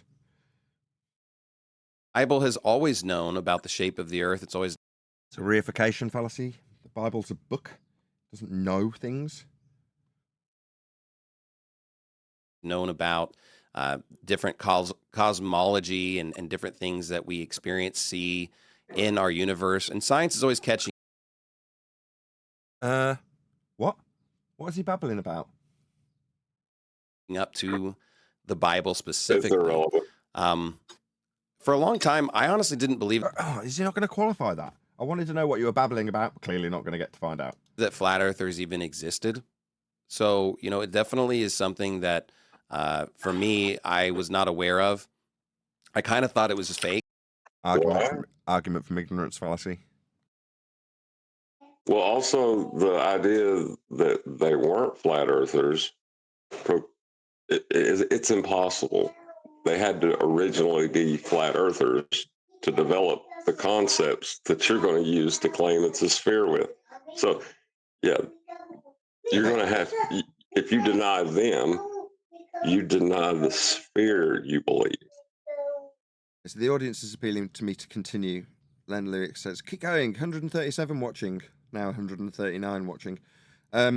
Great, yeah, I mean, I should really thank everybody who's just joined us. So if you've just joined the stream, very warm welcome to you. I'll do the same call to action I did a couple of minutes back. Please share the show if you've not done so already. There's a good chance that the reason there's 139 people watching is because people have smashed that share button. So it'd be wonderful to have 150 people watching. And as I say, this particular video is being done by popular demand of the audience, as opposed to the panel, who very few of them had heard of it or even watched it.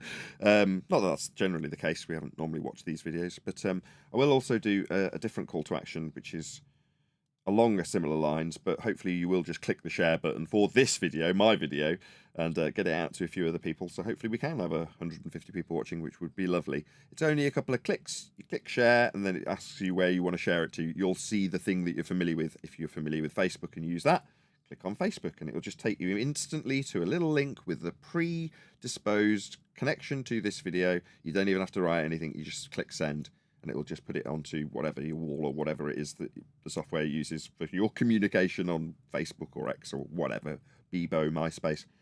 Anyway, it's 2 clicks. Please share this show. Also, I did, and I will do again now, a call to action in regards to the videographer that we are covering now, which is the Baptist Bias. So in this respect, I will put a link to the videographer's video, so you can at least share some love with that videographer and let him know Nathan Oakley 1980 on YouTube sent me. And please leave him a nice comment or whatever it is you do when you go and let someone know that I've sent you to their video, helping them in the algorithmic love that, at least here on YouTube, we definitely do know how to get afforded as flat earthers. So hopefully if they were to do a response, they'd stick a link to this video in their video about us. So there's a couple of call to actions. 141 people watching. Someone's definitely smashed the share button. Once again, thank you very much to all of you who did share the show. Right, let's continue. And yet I have run into some people that, you know, do a claim, like in my personal life that I know that are flat earthers. And there's been some people that have changed their mind. So I do think that it is possible for someone to change their mind on this particular issue. When it comes to their specific evidences, you know, it seems like they have about 6 basic categories that I typically find their arguments. It seems like, number one, they typically appeal to experiments where they see things further away than expected. These are Yeah, so what he's doing is taking that argument that I explained earlier with the 2 guys. So he's saying the flat earther would actually say, we see too far. No, mate. In my scenario with the guys looking at the clock in the distance, flat earther's just got a set of eyeballs and can just see a clock, and there's no explanation required whatsoever for the flat earther. But you suggest that flat earthers say we're seeing too far past the earth curve edge that you claim. Now, you've got a misunderstanding about whose claim is whose. Too far is your apology for why there's not an earth curve there. That has sod all to do with flat earthers. But it would be far more convenient, and has been for the last 10 years, for you to push that idea that seeing too far is a flat earth argument. No, it isn't. It's your apologetic apology for why we don't have earth curve blocking a clock. Now, that long-winded ramble about the fact it's not a clock you're seeing, it's a slightly looming non-standard refraction holographic projection of a clock from behind the physical reified sphere edge horizon derived from flat earth measurements of surface level and eye level. Therefore, it's not a clock, it's a mirage. We see too far, is your argument and apology for your failure to have an earth curve blocking the clock. It's not our argument. You're very confused, it seems. What's his name? Jonathan. Very, very confused. typically over large bodies of water, and they don't really consider refraction or elevation changes. Elevation, what, as in the height above surface level? That's a flat Earth proof when we don't consider how high we are above flat Earth. Yeah, you'll need those too, won't you, to infer how high we are above the flat Earth when you describe your geometric sphere edge horizon that isn't blocking things as the maths said it is. Therefore, flat Earther says too far. No, wrong. Go ahead. Someone's keen. Also, their refraction, they call refraction, it's actually mathematical inflation. All of those measurements to calculate that were done with respect to a flat plane, not a curve. Correct. So to even assert... Go ahead. Well, I was going to say, when he says refraction, he's a globe believer. He's got a globe next to him. Ergo, his refraction is, in globe context, terrestrial refraction, which is 7/6 of a radius, or any derivation thereof. Well, 7/6 of a radius requires a radius, and the radius that is measured off a flat Earth. It's the minimum elevation angle measurement to Polaris with respect to a flat plane and an angle. That is a flat Earth measurement that gives you the R in his terrestrial. He just didn't know the name of his own refraction. So terrestrial refraction needs a flat Earth measurement. The R value is measured flat. Go ahead, John. Well, not only that, but... Go ahead. Me? Yeah. I cut you off. We both had a rounding out point. Yeah. Go ahead. Andrew Thomas Young said in his opening that all of his studies were done with respect to a flat plane. That means that you can only recreate what they will assert is happening is with respect to a flat plane. Yeah, that's how it's going to be measured. That means, yes. Sorry. So they don't have anything. It's a nothing burger. It's nonsensical at best. Absolutely. I should try and exercise a little more self-control when I'm excited about your point. Another thing that they do is they appeal to simple observations like it looks fat and it feels flat. However, you can't always feel movement in a car or an airplane. Looks flat, feels flat, can't feel movement. Sorry, when you're describing looks flat, feels flat, and then juxtaposing that with how you'd feel movement, that's a non sequitur. The two aren't connected. You seem to be convoluting two different descriptions of two different things in two different arguments. No, we would say... And he also... Go ahead. Is that Casey? Sorry, I was going to say he also just contradicted himself because before he said that we observe sphere. Now he just said it looks flat. Well, he's presenting what the flat earthers would say as an argument. Oh, right. Additionally, they appeal to the Bible, but the Bible is not compatible with their model whatsoever. What model, number one? Well, the model that we will be using in this case, if we're going to take at face value what you've described thus far, it's the celestial sphere model, which is in respect to a flat plane. You'll need that for your globe model. Meanwhile, I've forgotten the other point you made, so we'll just keep playing. Number 4, they usually appeal to the fact that government lies about things like 9/11, vaccines. Yeah, I can't disagree with you on that. There's a lot of flat earth numpties that have been brought to this discussion through a road of conspiracy. I object to it. I had to stroll along it myself. Go ahead. The lie part is an appeal to motivation, right? So not everybody that asserts heliocentrism is a liar. But if people claim that they have went and experienced a place that violates natural law, you can straight up call those people a liar. But not everybody's lying. JFK. And sure, the government does lie a lot, but that doesn't prove that they're lying about the shape of the earth. The fifth one that they usually bring up is discarded or debunked alternative scientific theories, such as geocentrism, the ether. So, notice he already knows who his opponent is, and he's preemptively attacking the garbage waffle that he's going to hear from Witsit. We even heard earlier the appeal to the Michelson-Morley experiment. However, that was based on the fact that the Earth is moving, and it did not prove that the Earth doesn't move. It proved... What he's saying is, he can affirm the consequent with Michelson-Morley. Yeah, wow, I can't believe this.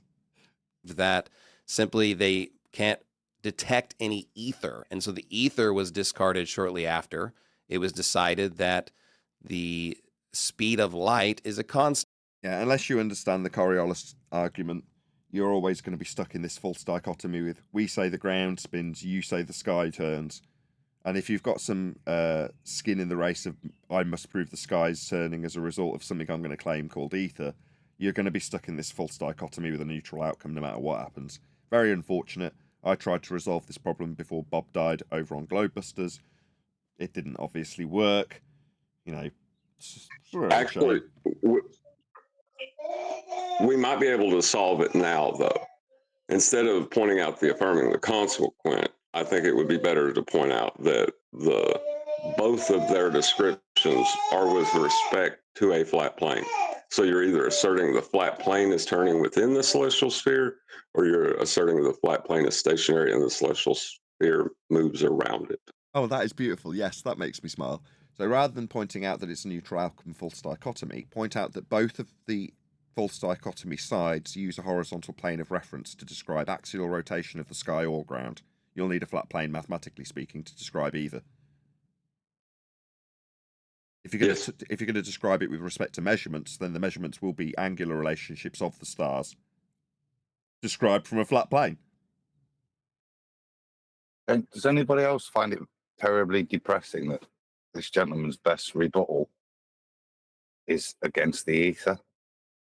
The only bit I've heard where he's researched and informed is in his rebuttal to ether, which was very succinct and powerful. Oh, sorry. Well, I'll just answer you anyway, because you asked. No, it's not disappointing, it's telling.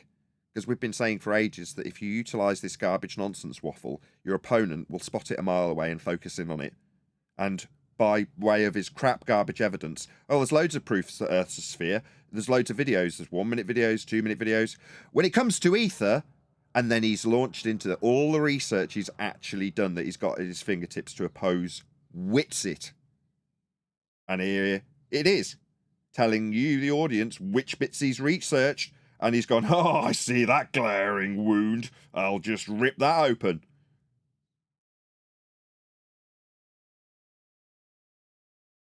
Go on, Adam, I cut you off because you asked a question, but carry on. 147 watching, almost 150. I'm cutting you off immediately. Woohoo! Almost 150 people watching. Thank you for sharing the show. Welcome to all of you who just joined us. Go ahead, Adam. I had 150 up there for a minute, worth interrupting. No, generally that's sad. That there's 2 points. Maybe it is just because he's against Witsit and he knew Witsit was going to bring this up. But it could also be that this is considered a flat Earth argument, and that's the thing that's kind of sad. Yes. It's not. Yeah, that is saddening. Constant. And so if the speed of light is a constant, it really disrupts a lot of those older scientific theories. And you don't know what science is, my friend, so trying to undo what is claimed to be science from Witsit's side won't leave you in any greater position, even though you've researched Witsit's garbage, what science is. Yeah. So again, even though you're undermining Witsit with this, doesn't change the fact that you, nor he, in this regard, will adhere to what science actually is. The more egregious fact, although it's not levelled at you, is that Witsit does know what science is, which is pretty egregious in my opinion. Ether was basically discarded as being unuseful in predicting anything. The sixth thing that typically flat earthers will do is they will appeal to the fact that there's bad science. And of course there is when it comes. There's a category error. If you're going to be claiming science for the shape of a sphere that you're claiming after taking flat earth measurements, that's not science. Cause and effect reasoning, establishing why something that you witnessed in nature, that's a phenomena, occurred by formulating a hypothesis, supposing a cause, and varying that cause in an experiment to see if it causes it or not. This is not that. You don't know what science is. Comes to the Big Bang Theory, when it comes to evolution, these things are complete junk. They're not true. They're made up. And so they kind of... Yeah, that is true. Again, you're offering up your opponent's position. I mean, we could give you the same critique that we give for Witsit, but we did that out of love in an effort to sharpen his tools. So I won't be giving you the same critique for this garbage. Long may it continue.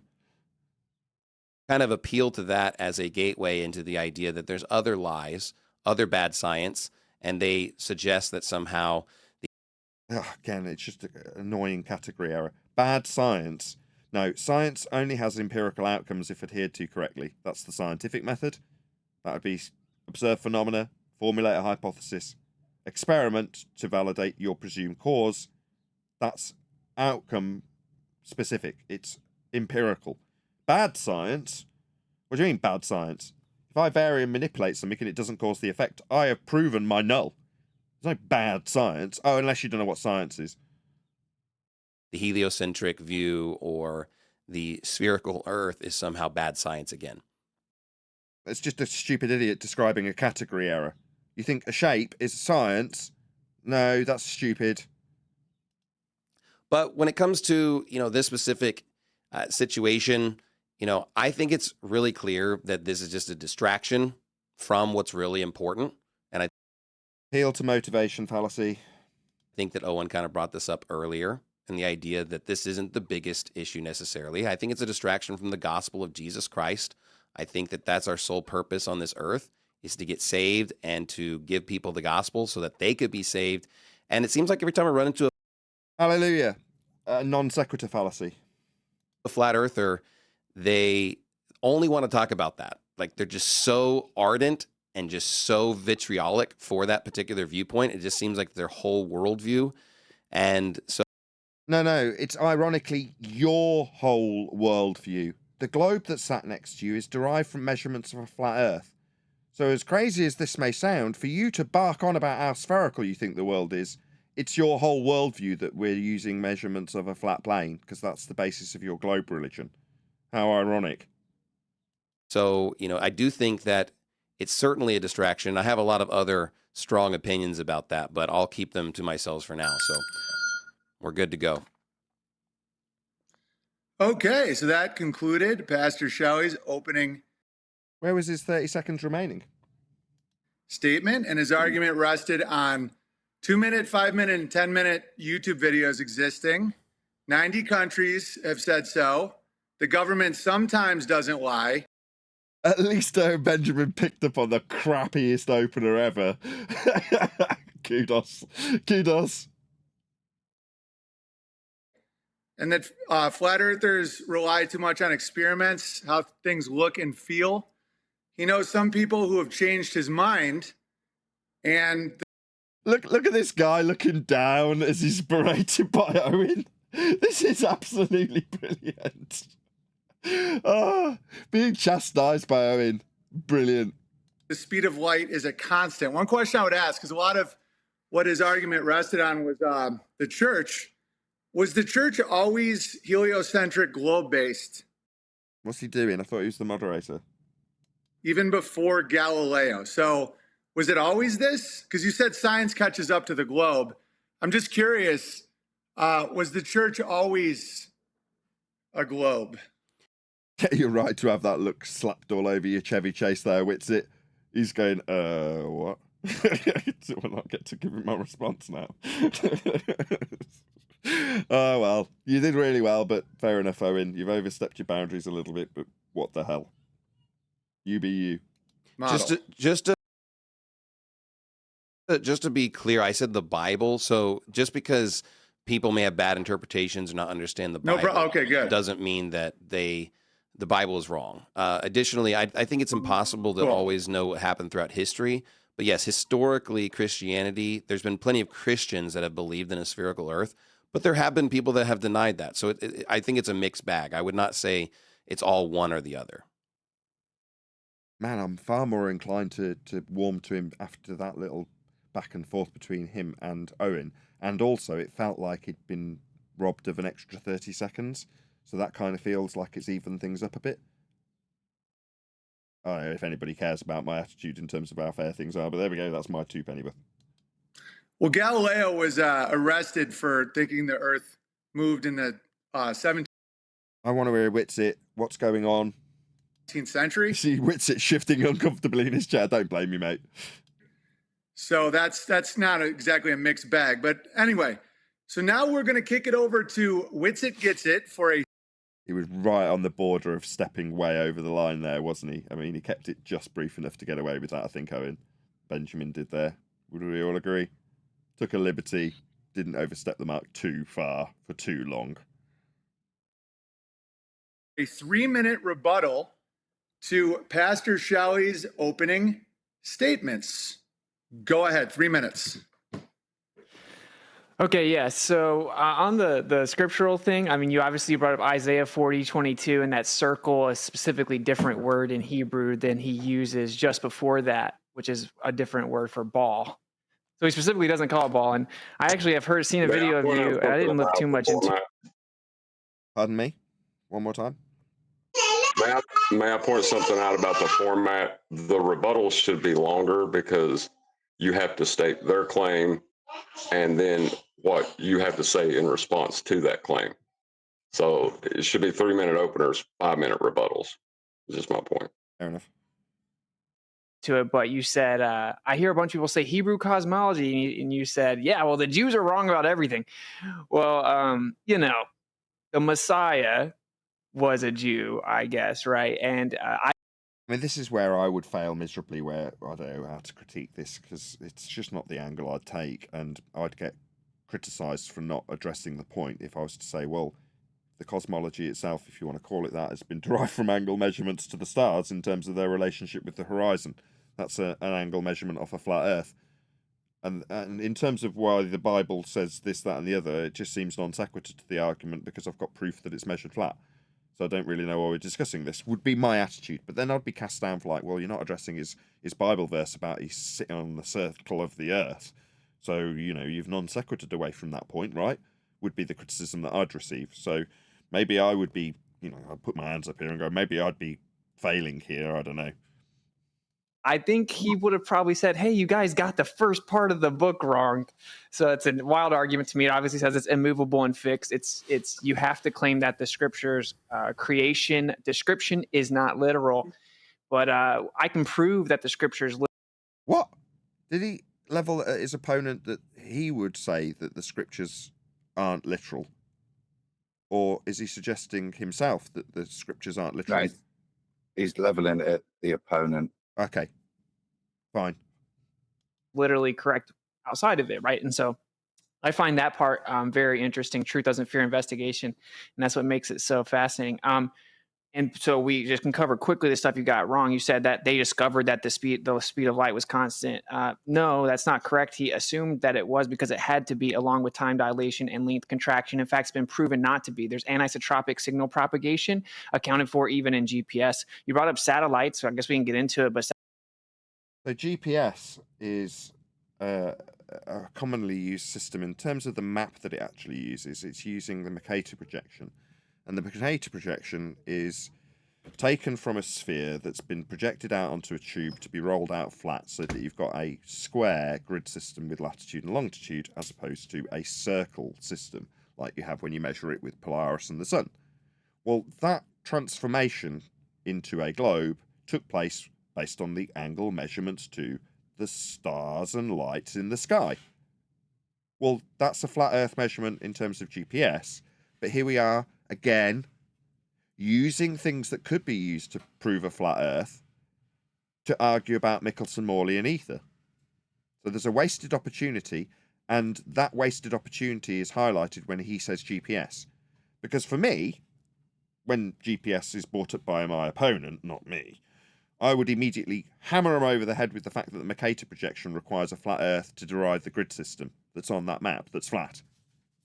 For his satellites in orbit, not how they're being used on the map. And the grid system's been measured from a flat Earth, so... But no, we're not doing that. We're talking about rotational values for ether, aren't we? That's what we're really edging towards. That's his ulterior motive. That's his angle.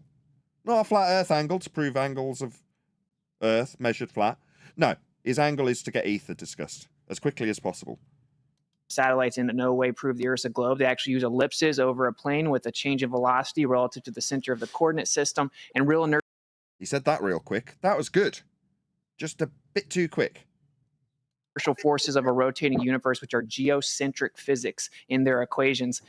At least he highlighted the plane in that. I'm going to listen to that again. It was pretty concise and pretty quick, which I can criticise because I want him to labour at these points, but I also want them to be exceptionally concise, and that really was, wasn't it, when he actually said the statement? Actually use ellipses over a plane with a change of velocity relative to the center of the coordinate system, and really. Man, that is super concise. I might write that down. That was epic. Oh, man, this is like... Go on. No, I was going to say that was well done, and that is an accurate description of what they do. Accurate, concise, better than I could do it. Just sometimes from Witsit, there are glimmers of truly epic greatness. They're not enough to shine through the turd in the punch bowl that he leaves with Ether, though, are they? But I have to give credit where credit's due.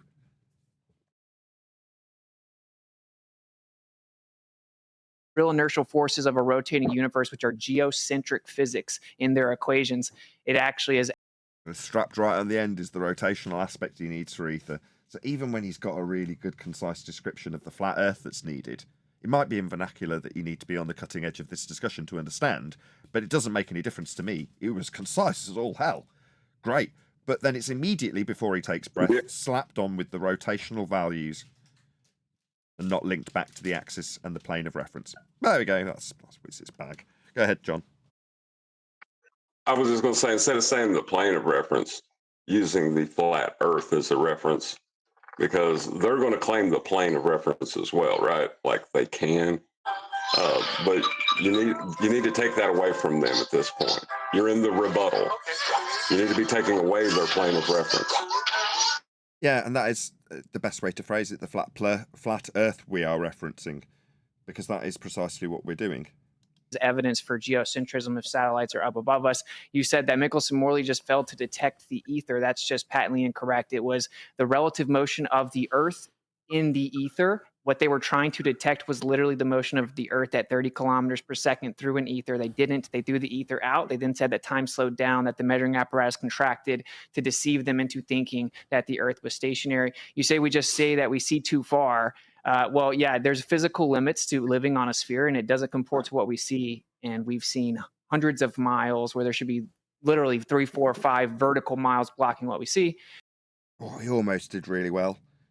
Now he's back onto the assertion that Flat Earther would have the assertion that we see too far because, according to what he's just said, there should be a massive amount of drop. No, you, the globe heads, say that there is a massive amount of drop derived from surface level, which we measure. You see, there's a flat Earth proof in their globe maths, but we're leaning on their need for us to be the claimant that say it's too far. Too far assumes there should be a sphere edge in the way. It's their claim that they want us to be reiterating so they can challenge their own claim and show how too far isn't really too far. It's a non-standard refraction hyena holographic projection of a clock. Well, the really interesting thing is how they describe drop, because they describe drop. You know, you have to have drop from something to something. And in the mathematics, it's described with a surface level to a horizon below the surface level. So they're basically saying, so there's a drop from surface level to where surface level appears to meet the sky.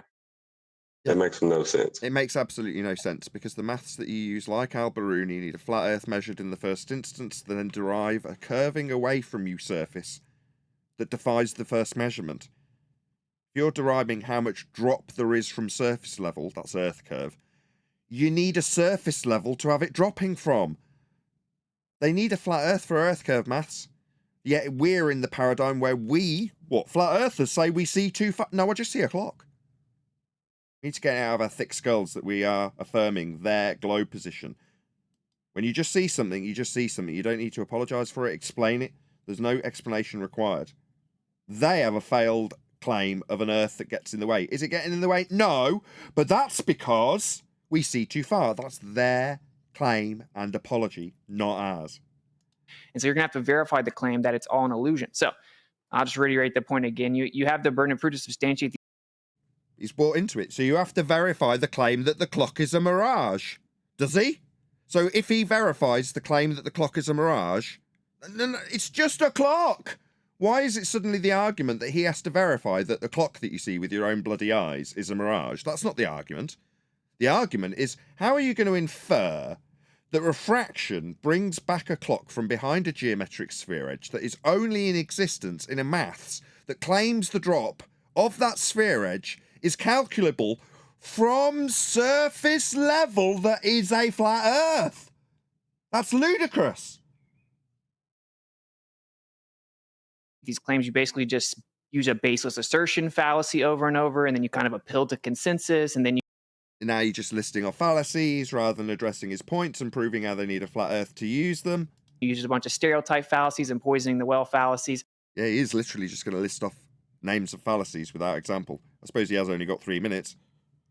And then reification fallacies and affirming the consequent fallacies. Lots of fallacies. You need to detail them and put them into the example with the if P and Q and Q therefore P if you're going to say he's affirmed the consequent. I mean, he has. If Earth is a sphere, we'll have antipodal positioning. We have antipodal positioning, therefore Earth's a sphere. I mean, it takes 10 seconds. But if you just rattle off a load of fallacies, the audience is just going to say, if they're dumb, oh yeah, you used a lot of fallacies. No, they're not. Not if they're not on your side. And none of that is obviously going to cut it logically. That's one thing We'll have to get. I'll give. Go on. I want to give Witsit the benefit of the doubt on this one because he only has 3 minutes to his opponent's 5 minutes of horseshit. Pardon my French. Sorry. He's not going to be able to do that. He's not going to be able to detail by example their claim and then detail how it's fallacious and why. Right, so you pick the ones that will lead to a flat Earth measurement in the first instance, point out how it's an affirming the consequent, and then point out how to affirm antipodal positioning would require the derivation of a flat Earth angle measurement to Polaris off a flat plane, to place southern and northern celestial sphere in a hemispherical flat plane derivative, for you to infer that men are walking upside down in an antipodal flat map, sandwiched upside down from the other. That's what I would do, because it proves a flat Earth with his examples. Pick one if you've only got 3 minutes. Pick two if you get an extra couple of minutes because you've managed to get through the first in 30 seconds. Pick the third, as long as they all lead to a flat Earth measurement that he needs to make his claims, and it's reiterated at every opportunity in rebuttal. Get more into actual evidence. I agree. Okay, and also, I'm not trying to come across as biased. I really am just listing someone's arguments. Swear to God, I wasn't trying to be like. Well, you can prove that now by poo-pooing some of Witsit's crap arguments then, which you'll do like you did with the other guy. The guy's smirking because he knows you won't do that, but we'll see if I'm proven wrong and he smirks proven right. Yeah, so I'm going to try and be less biased. No, I literally made a list of your arguments and I read them back. All right, anyway, so that was Witsit Gets It responding to yours, and now... So he's actually just justifying why he isn't doing it to Witsit by saying, I'm going to be less biased. So after being incredibly biased and only critiquing your side as the moderator, after the rebuttal, I will declare that I'm going to be less biased and therefore not critique Witsit for anything he just said. I see. Now I'm going to give you, Mr. Pastor Anderson, 3 minutes to respond to his. And I will say this, thank you for the lack of ad hominems. It means a lot to me. It really, truly does. And I do appreciate it, and it shows a lot of honor, okay? And just for the record, I don't know what the Earth is, so I'm not this guy. I'm not like biased. Did anybody ask? Neither of them asked, did they? In that sense. Pardon? I do. I know the Earth is flat. I know what the Earth is, and so do all of them. They just won't say it. And so do you if you're watching. You know why it's flat and how it's flat. I'm just a stickler when it comes to logic fallacies. Okay. Pastor Shelley, you have 3 minutes. Go. No problem. You accidentally called me Pastor Anderson, but you clarified again secondly. Austin did not address the fact that the stars are flipped from the southern and northern hemisphere, which was And affirming the consequent formal logical fallacy, if Earth is a sphere, we'll have antipodal positioning. We have antipodal positioning because Earth is a sphere. affirming the consequent formal logical fallacy that relies on the measurements of the angles with respect to a flat plane in the north and south hemisphere to derive an antipodal flat Earth measured system with a sphere of the heavens wrapped around it after measuring it with angles on a flat Earth. You're affirming the consequent fallacy is garbage. It just wasn't addressed in that manner by Witsit. Was my first argument. Additionally, he didn't address the fact that the sun is rising in the east and setting in the west, which is my East and west being directions on a flat Earth. Rising will be described with angles of elevation off a flat plane. Both prove a flat Earth. When I heard you say it, I pointed out how you needed two flat Earth proving points to make that simple statement. my second argument. Third argument was all. Just so we're all clear, that undermines every aspect of these so-called arguments. They're failed attempts and logical fallacies. The videos and photos that I brought up. 1 minute, 2 minute, 5 minute, 3 minute. Yeah, amazing. You didn't actually detail what the proof contained within those various lengths of videos was to prove your point. It's called a begging the question fallacy. Did not address my third argument. He likes to appeal to theoretical physics and yeah, he does. Act like he's smart and like I would say Witsit's pretty smart, as much as we decry him for his declarations of his own intelligence in terms of his IQ. But Witsit's no stupid idiot, that's for sure. He knows what he's talking about on those issues, but he's wrong. And specifically when it comes to the Michelson-Morley experiment, he's wrong again. Yeah, I'd agree. They already know the fact that the Earth is moving around the sun. That's a begging the question fallacy. If they already know it, why would you need to be making declarations about it? If it was self-evident, there'd be no debate. It isn't, and the declarations thereof require flat plane measurements. It disproved was the ether. But I don't really care about getting into theoretical physics because we have so many simple proofs that he wants to ignore and not talk about. What did he ignore that was a simple proof? You didn't provide any. You just detailed your points that he didn't rebut, and they didn't include any simple proofs of a globe. So what are you babbling about? Baseless assertion fallacy. That clearly proved the shape of the Earth. I don't think it's right. I don't think it's right that a heliocentrist attack ether as space-time is essentially a description of ether. It is showing a wave over distance. A wave is described through time. So, yeah, they both have space-time. Why is he decrying, or they both have ether, why is he decrying his space-time ether as opposed to Witsit's flat Earth ether? Yeah, Witsit's ether versus his space-time are effectively the same piss in a different bottle. He nor Witsit realise that. Earth and a heliocentric model. I would... Alrighty, you're going to provide us this model? Are we going to see it? You didn't provide it. Love to discuss Isaiah 40 verse 22. He brought up the Hebrew underlying word, which is hug. I'm sure he doesn't speak Hebrew. And specifically, if we look at this word in all translations. That was an ad hominem fallacy. Pretty sure you committed to not doing that.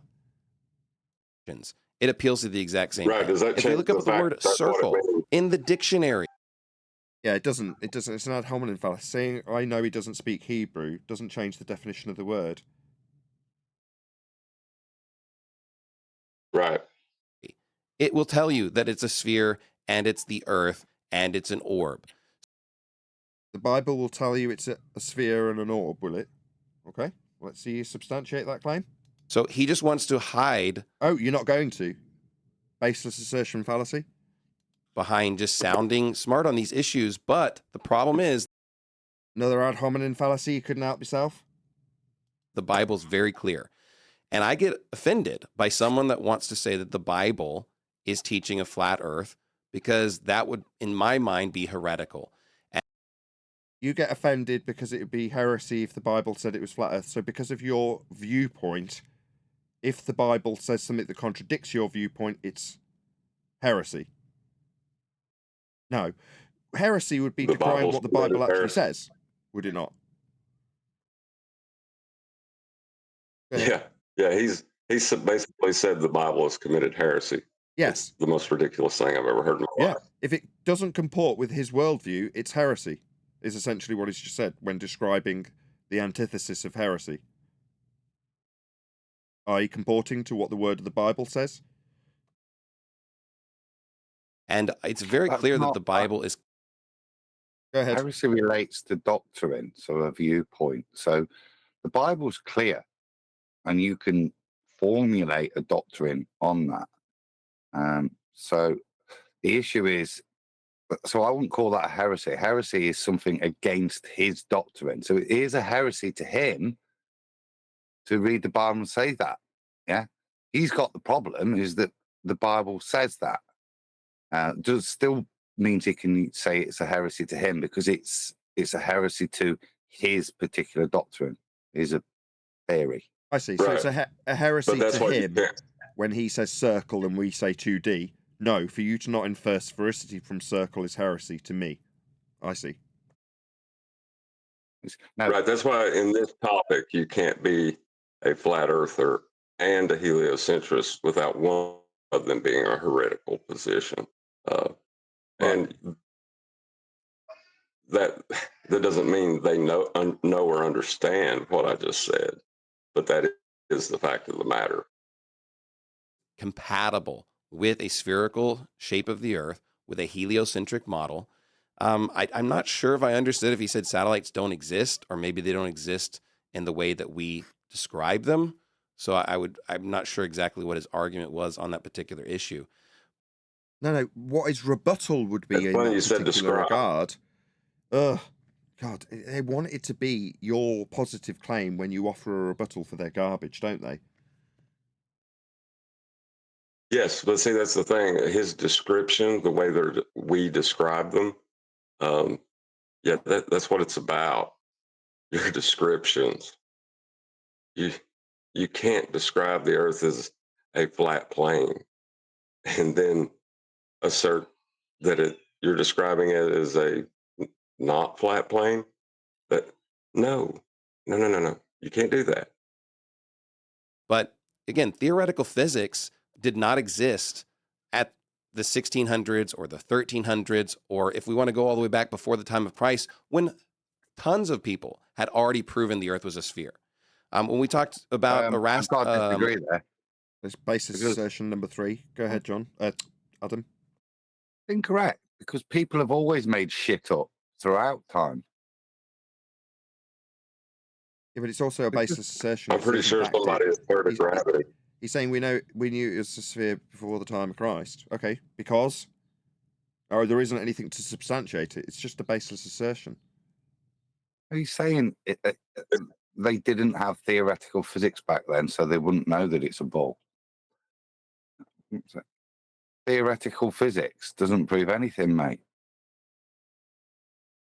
Eratosthenes had discovered the circumference of the Earth before the time of Christ. And how did he do that? Maybe he'll tell us. Let's see if he substantiates the claim or not.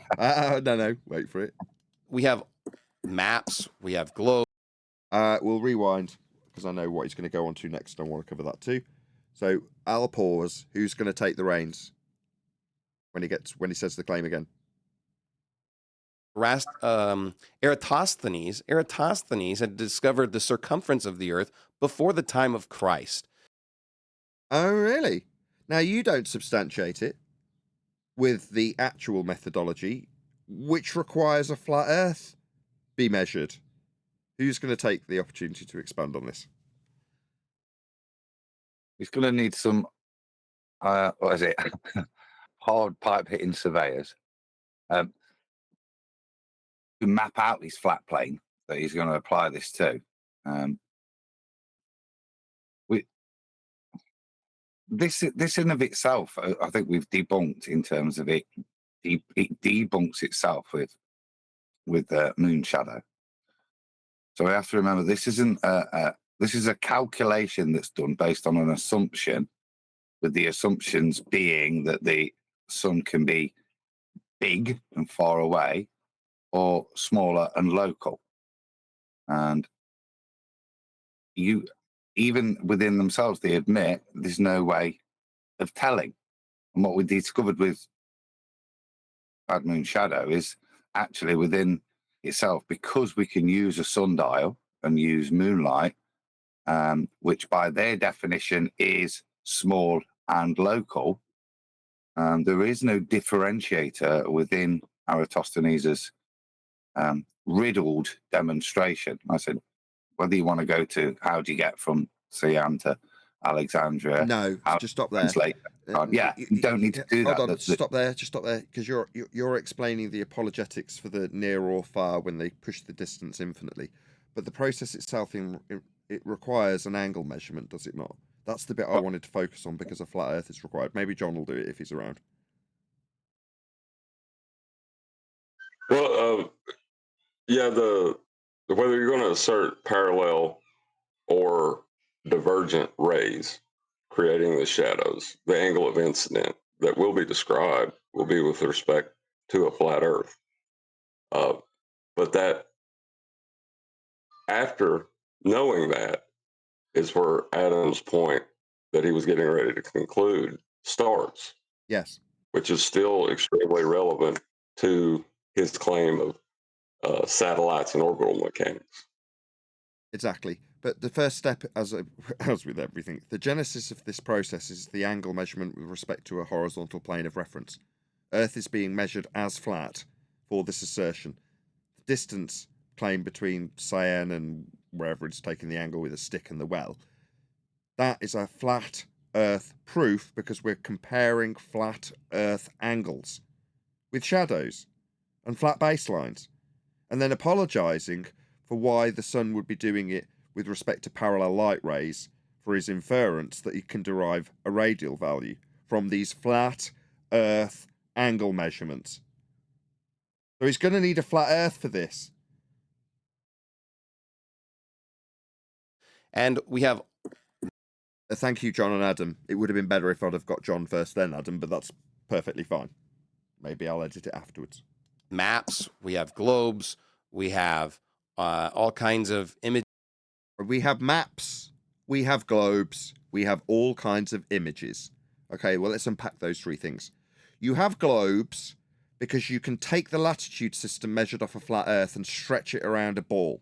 You have maps because you take projections from that flat Earth-derived ball and its measurements of latitude with respect to a flat Earth, and then project those points out onto a cylinder, which you then cut out and roll out flat to give you a Mercator projection in the GPS that you appealed to earlier in this debate.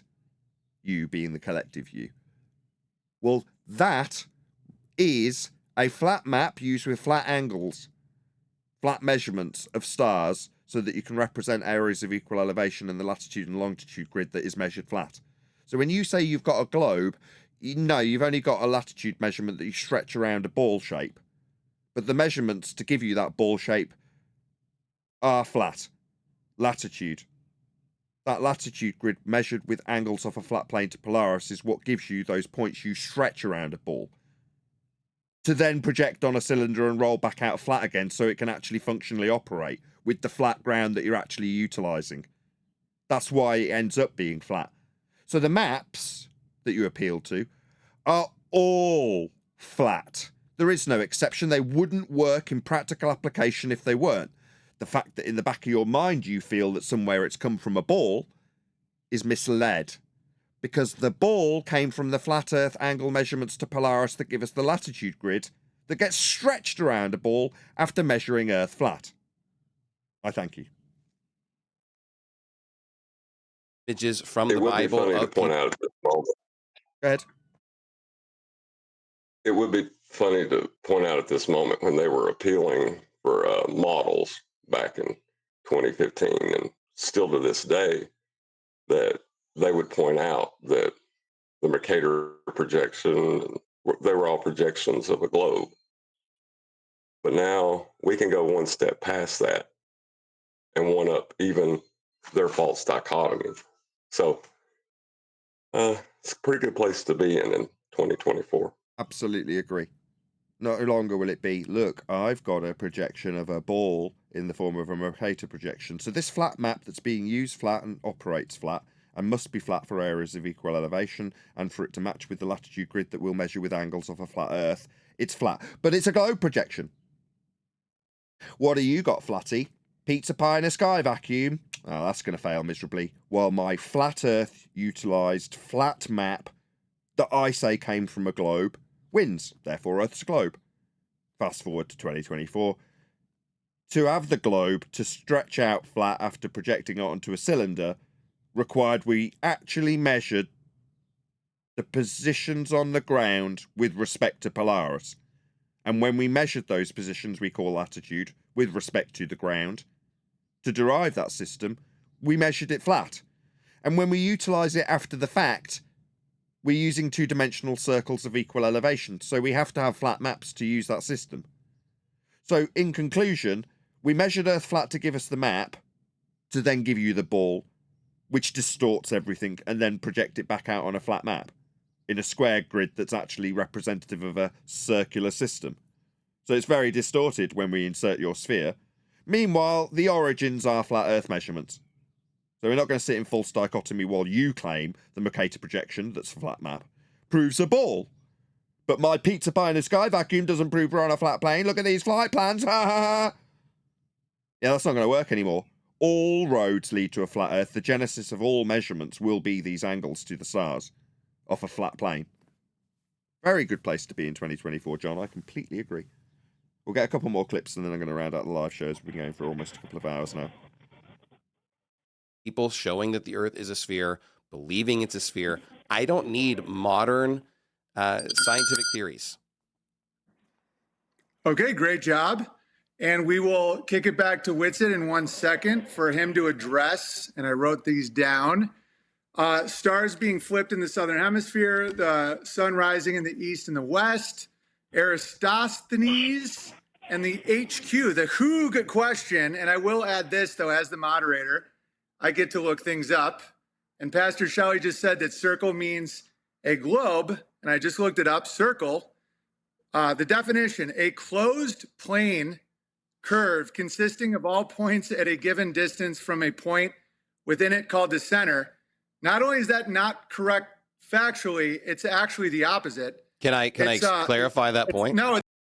Excuse me, if you're going to fundamentally undermine my point that I made, I would prefer that I got to interrupt right in the middle of you undermining my point about a two-dimensional circle not being spherical. So if it's okay with you, Owen, I'll rumpus this point in the middle of you making a conclusion about my fallacious logic with two-dimensional circles being insisted on taken as spherical.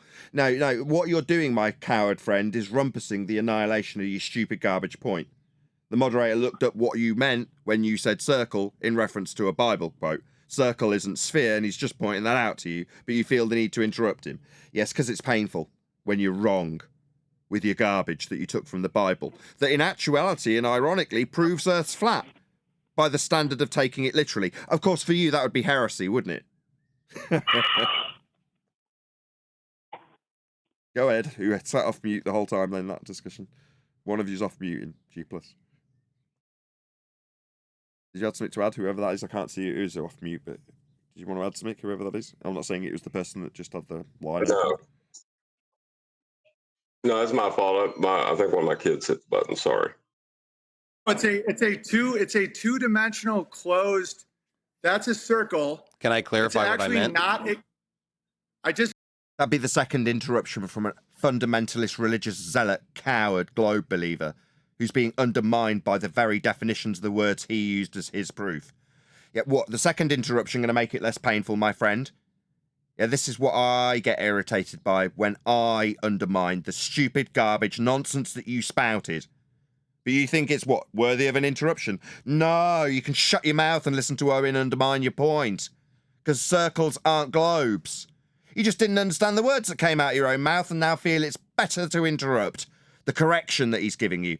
No, what would be nice if you shut your stupid mouth, listened to him correct you, and then thanked him for correcting and highlighting your ignorance and your misapprehensions of globe proof in the Bible when you misinterpret the very words you read. Circle. He's correcting you. Shut your mouth and listen to him correct you. What's your malfunction? Is he a heretic? Because he can define something as flat and two-dimensional, and it doesn't comport with your sphere belief, so it's reasonable to interrupt the heretic? No! Shut your stupid mouth and listen to how wrong you are. is what I'd say. Go ahead. Someone had their line open again. Go ahead. You said the dictionary in the 1820s. That'll be the third interruption from a fundamentalist religious zealot globe believer who cannot tolerate being wrong because it's heresy. You coward. What's this guy's name? Is it Jonathan Shelley? Jonathan Shelley. My name's Nathan Oakley. I'm calling you a coward because you're wrong and you just can't tolerate it. You're a zealot.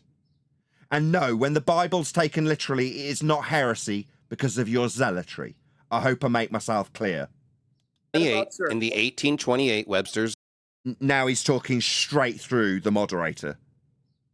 Yeah? You need to assert your dominance, do you, when you're wrong? What a coward. Dictionary, which would be closer to the 1611 King James Bible when it was translated. If you look at the second definition of the word circle, it literally says orb and sphere and earth. No problem. No, it doesn't. It says circle, circuit, compass. That's what the word means in Hebrew. You just and we do get to fact check you. This is not. Right, he's looking down at his shoes again, rather than acknowledging Witsit's correction. Now, Witsit's got a smug smile on his face. This guy's looking at his shoes. You just interrupted him 3 times for your baseless assertion that it means sphere. Witsit corrected you with the Hebrew, and now you're looking at your shoes. No apology, no thanks for the correction, nothing. Just 3 interruptions, and now he's looking at his shoes. You are pathetic. This example, and I'm glad it's in the third person because I can do this. This is why I despise you. Because of your disgusting behavior as a human being. You're a pathetic example of people and what they do when they are wrong. It's why I am justified in despising you for your behavior. Not me being biased. I have the image. If you want me to pull it up on the screen, I can pull it up. I'm looking at the concordance right now, right? It says circle, circle. Yeah, it wasn't addressed the first time. Witsit is now doubling down on his 4th interruption.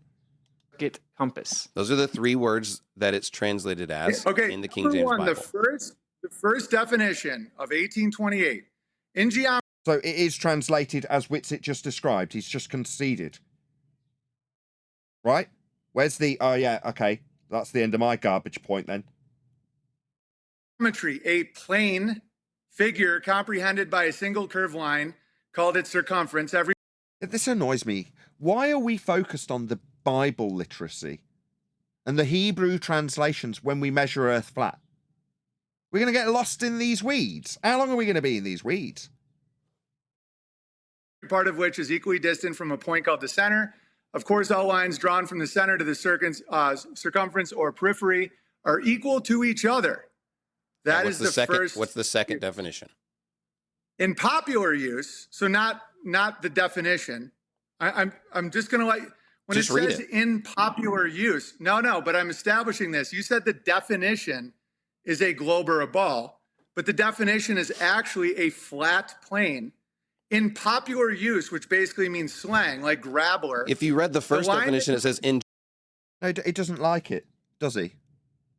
It has a definition, and they're saying that it has been and is used. And just by chance, it's the way you're using it, my friend. But it does not meet the definition. Why? Well, because it contradicts the description. Circles aren't spheres. They're circles. Meanwhile, we measure Earth flat, and if it were me in debate, I'd be bringing it back to that point at every given opportunity. Geometry. So, yeah, it's saying clarifying in a 2D drawing of geometry. It's okay, fair. It's an annihilation of your point. It's a stuttering man that's interrupted 4 times. It's a time that you should be conceding in. That's what it is, my friend. Fair enough. Yeah, you stare at those shoes. The line that comprehends the figure, the plane or surface comprehended, and the whole body or solid matter of a round substance are demonstrated in a circle, a ring, an orb, the earth. Okay. So it says ring, circle. I mean, you invoked it geometrically, saying it was describing a sphere. That's a geometric argument. Yeah, ring is not, but it's fine. So if we read orb, Orb is provided in the definition, and if you Yeah, so if we can acknowledge that and say that the definition could be, in terms of Hebrew translation, ambiguous for the point of your reasoning. Meanwhile, we measure Earth flat. So who cares? Why are we in these weeds? At the end of this, we're going to have a neutral outcome. He'll take that, I absolutely assure you. He'll take this neutral outcome like it's a win. Watch. you just type This in is orb, really a That's weird a reach fact. to me, bro. This is a weird No, reach. but How is that a weird true, reach? though. I will give you that. I'll give you that. How is this neutral outcome a weird reach? Because I'm going to now labour this point, because this is my win, basically. Yeah, that's what he's going to do. Meanwhile, if he was up against me, he'd be dealing with the flat measurements that he's got to imply. What about the east and west and the sun that moves with respect to the angles that you measure from the horizon? That's a flat Earth prerequisite that you use twice in your claims. Are you going to deal with them? Because we're measuring Earth flat for a lot of your claims. We're going to talk about the Hebrew translation instead. Oh, bless. You need the easier argument. No. I would absolutely humiliate him Yeah. and take the piss out of him for taking the easy route. Taking these easy arguments, rather than the not flat measurement argument that you're not addressing. That's what I'd be doing. I'd be taking the piss out of him. Go ahead. Right. I'd rather argue about my interpretation of translation than,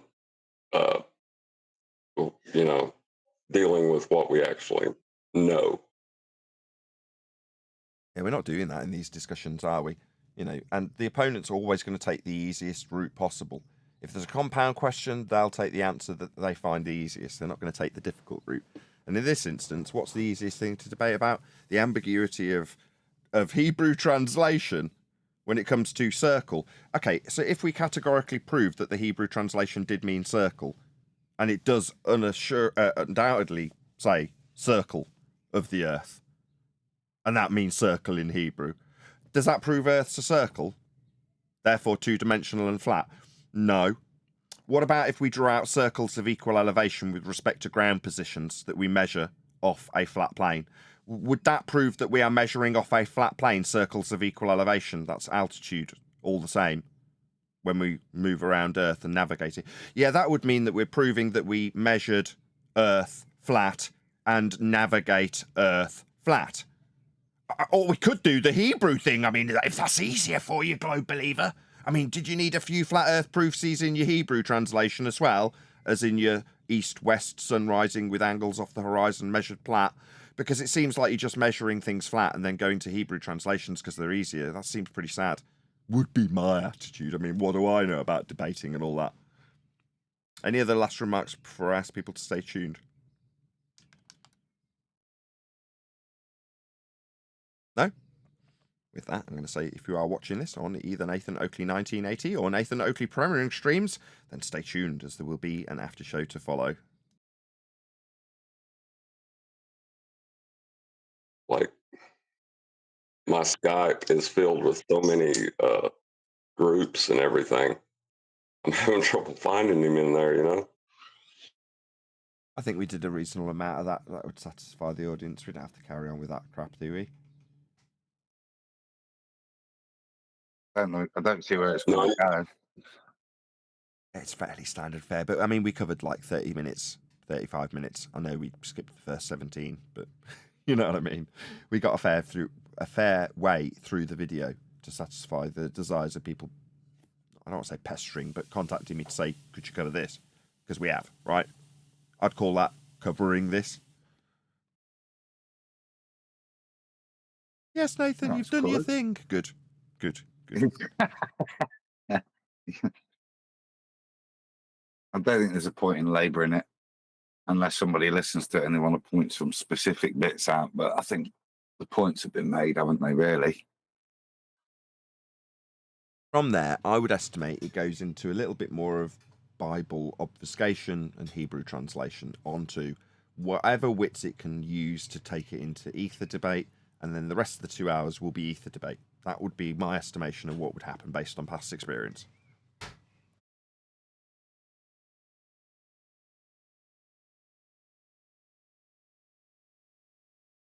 Yes, Nathan, mine too. I've seen him debate and talk about ether a lot. Yeah, me too, yeah. I've seen him talk about ether a lot too. I would expect that's where it would keep going back to. not to the points we were labouring. Which is why I think we've done it, because that's all we can keep doing. It's just going back to reiterating the points that need to be made, not the distractions. Not to say that the Bible, if you're going to quote the Bible, get it ready and destroy him. Do you know what I mean? But have it ready.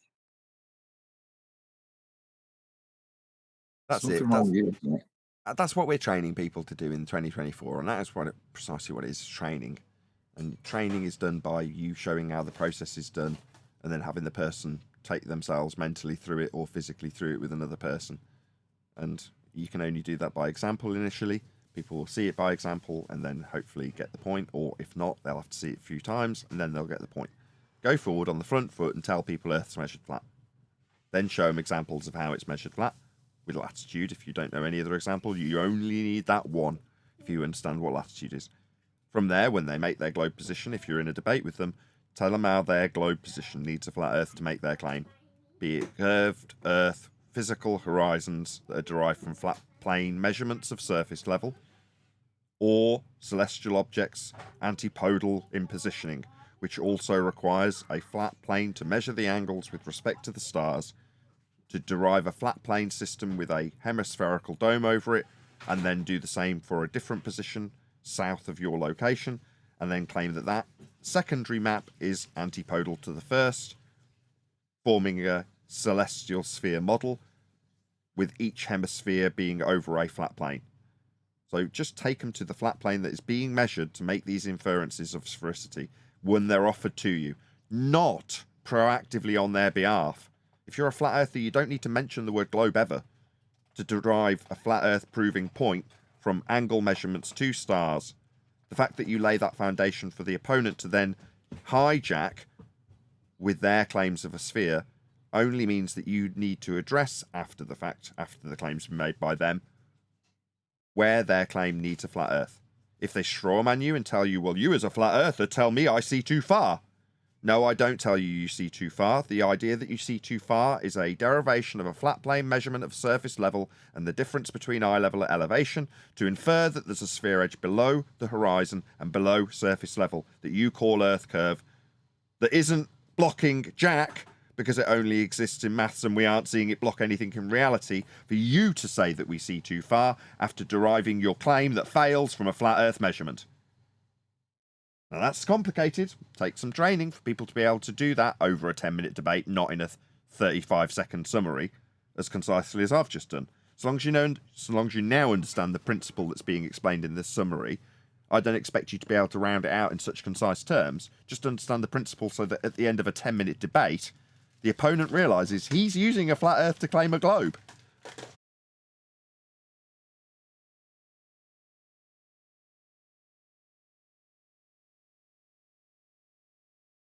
Yes, Nathan, they need a flat Earth as much as we do. Well, this is painful this evening.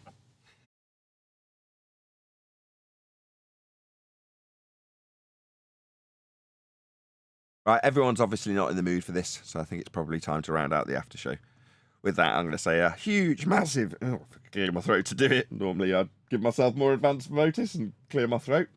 With that, I'm going to say a huge, massive, enormous thank you to, first and foremost, you in either Nathan Oakley 1980 or Nathan Oakley Programming Streams, hopefully smashing the super chat, liking, commenting, sharing, subscribing, joining as a Nathan Oakley 1980 channel member, and all that good stuff.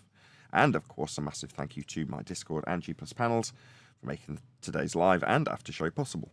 I've been Nathan Oakley. I'll see you all in the next video.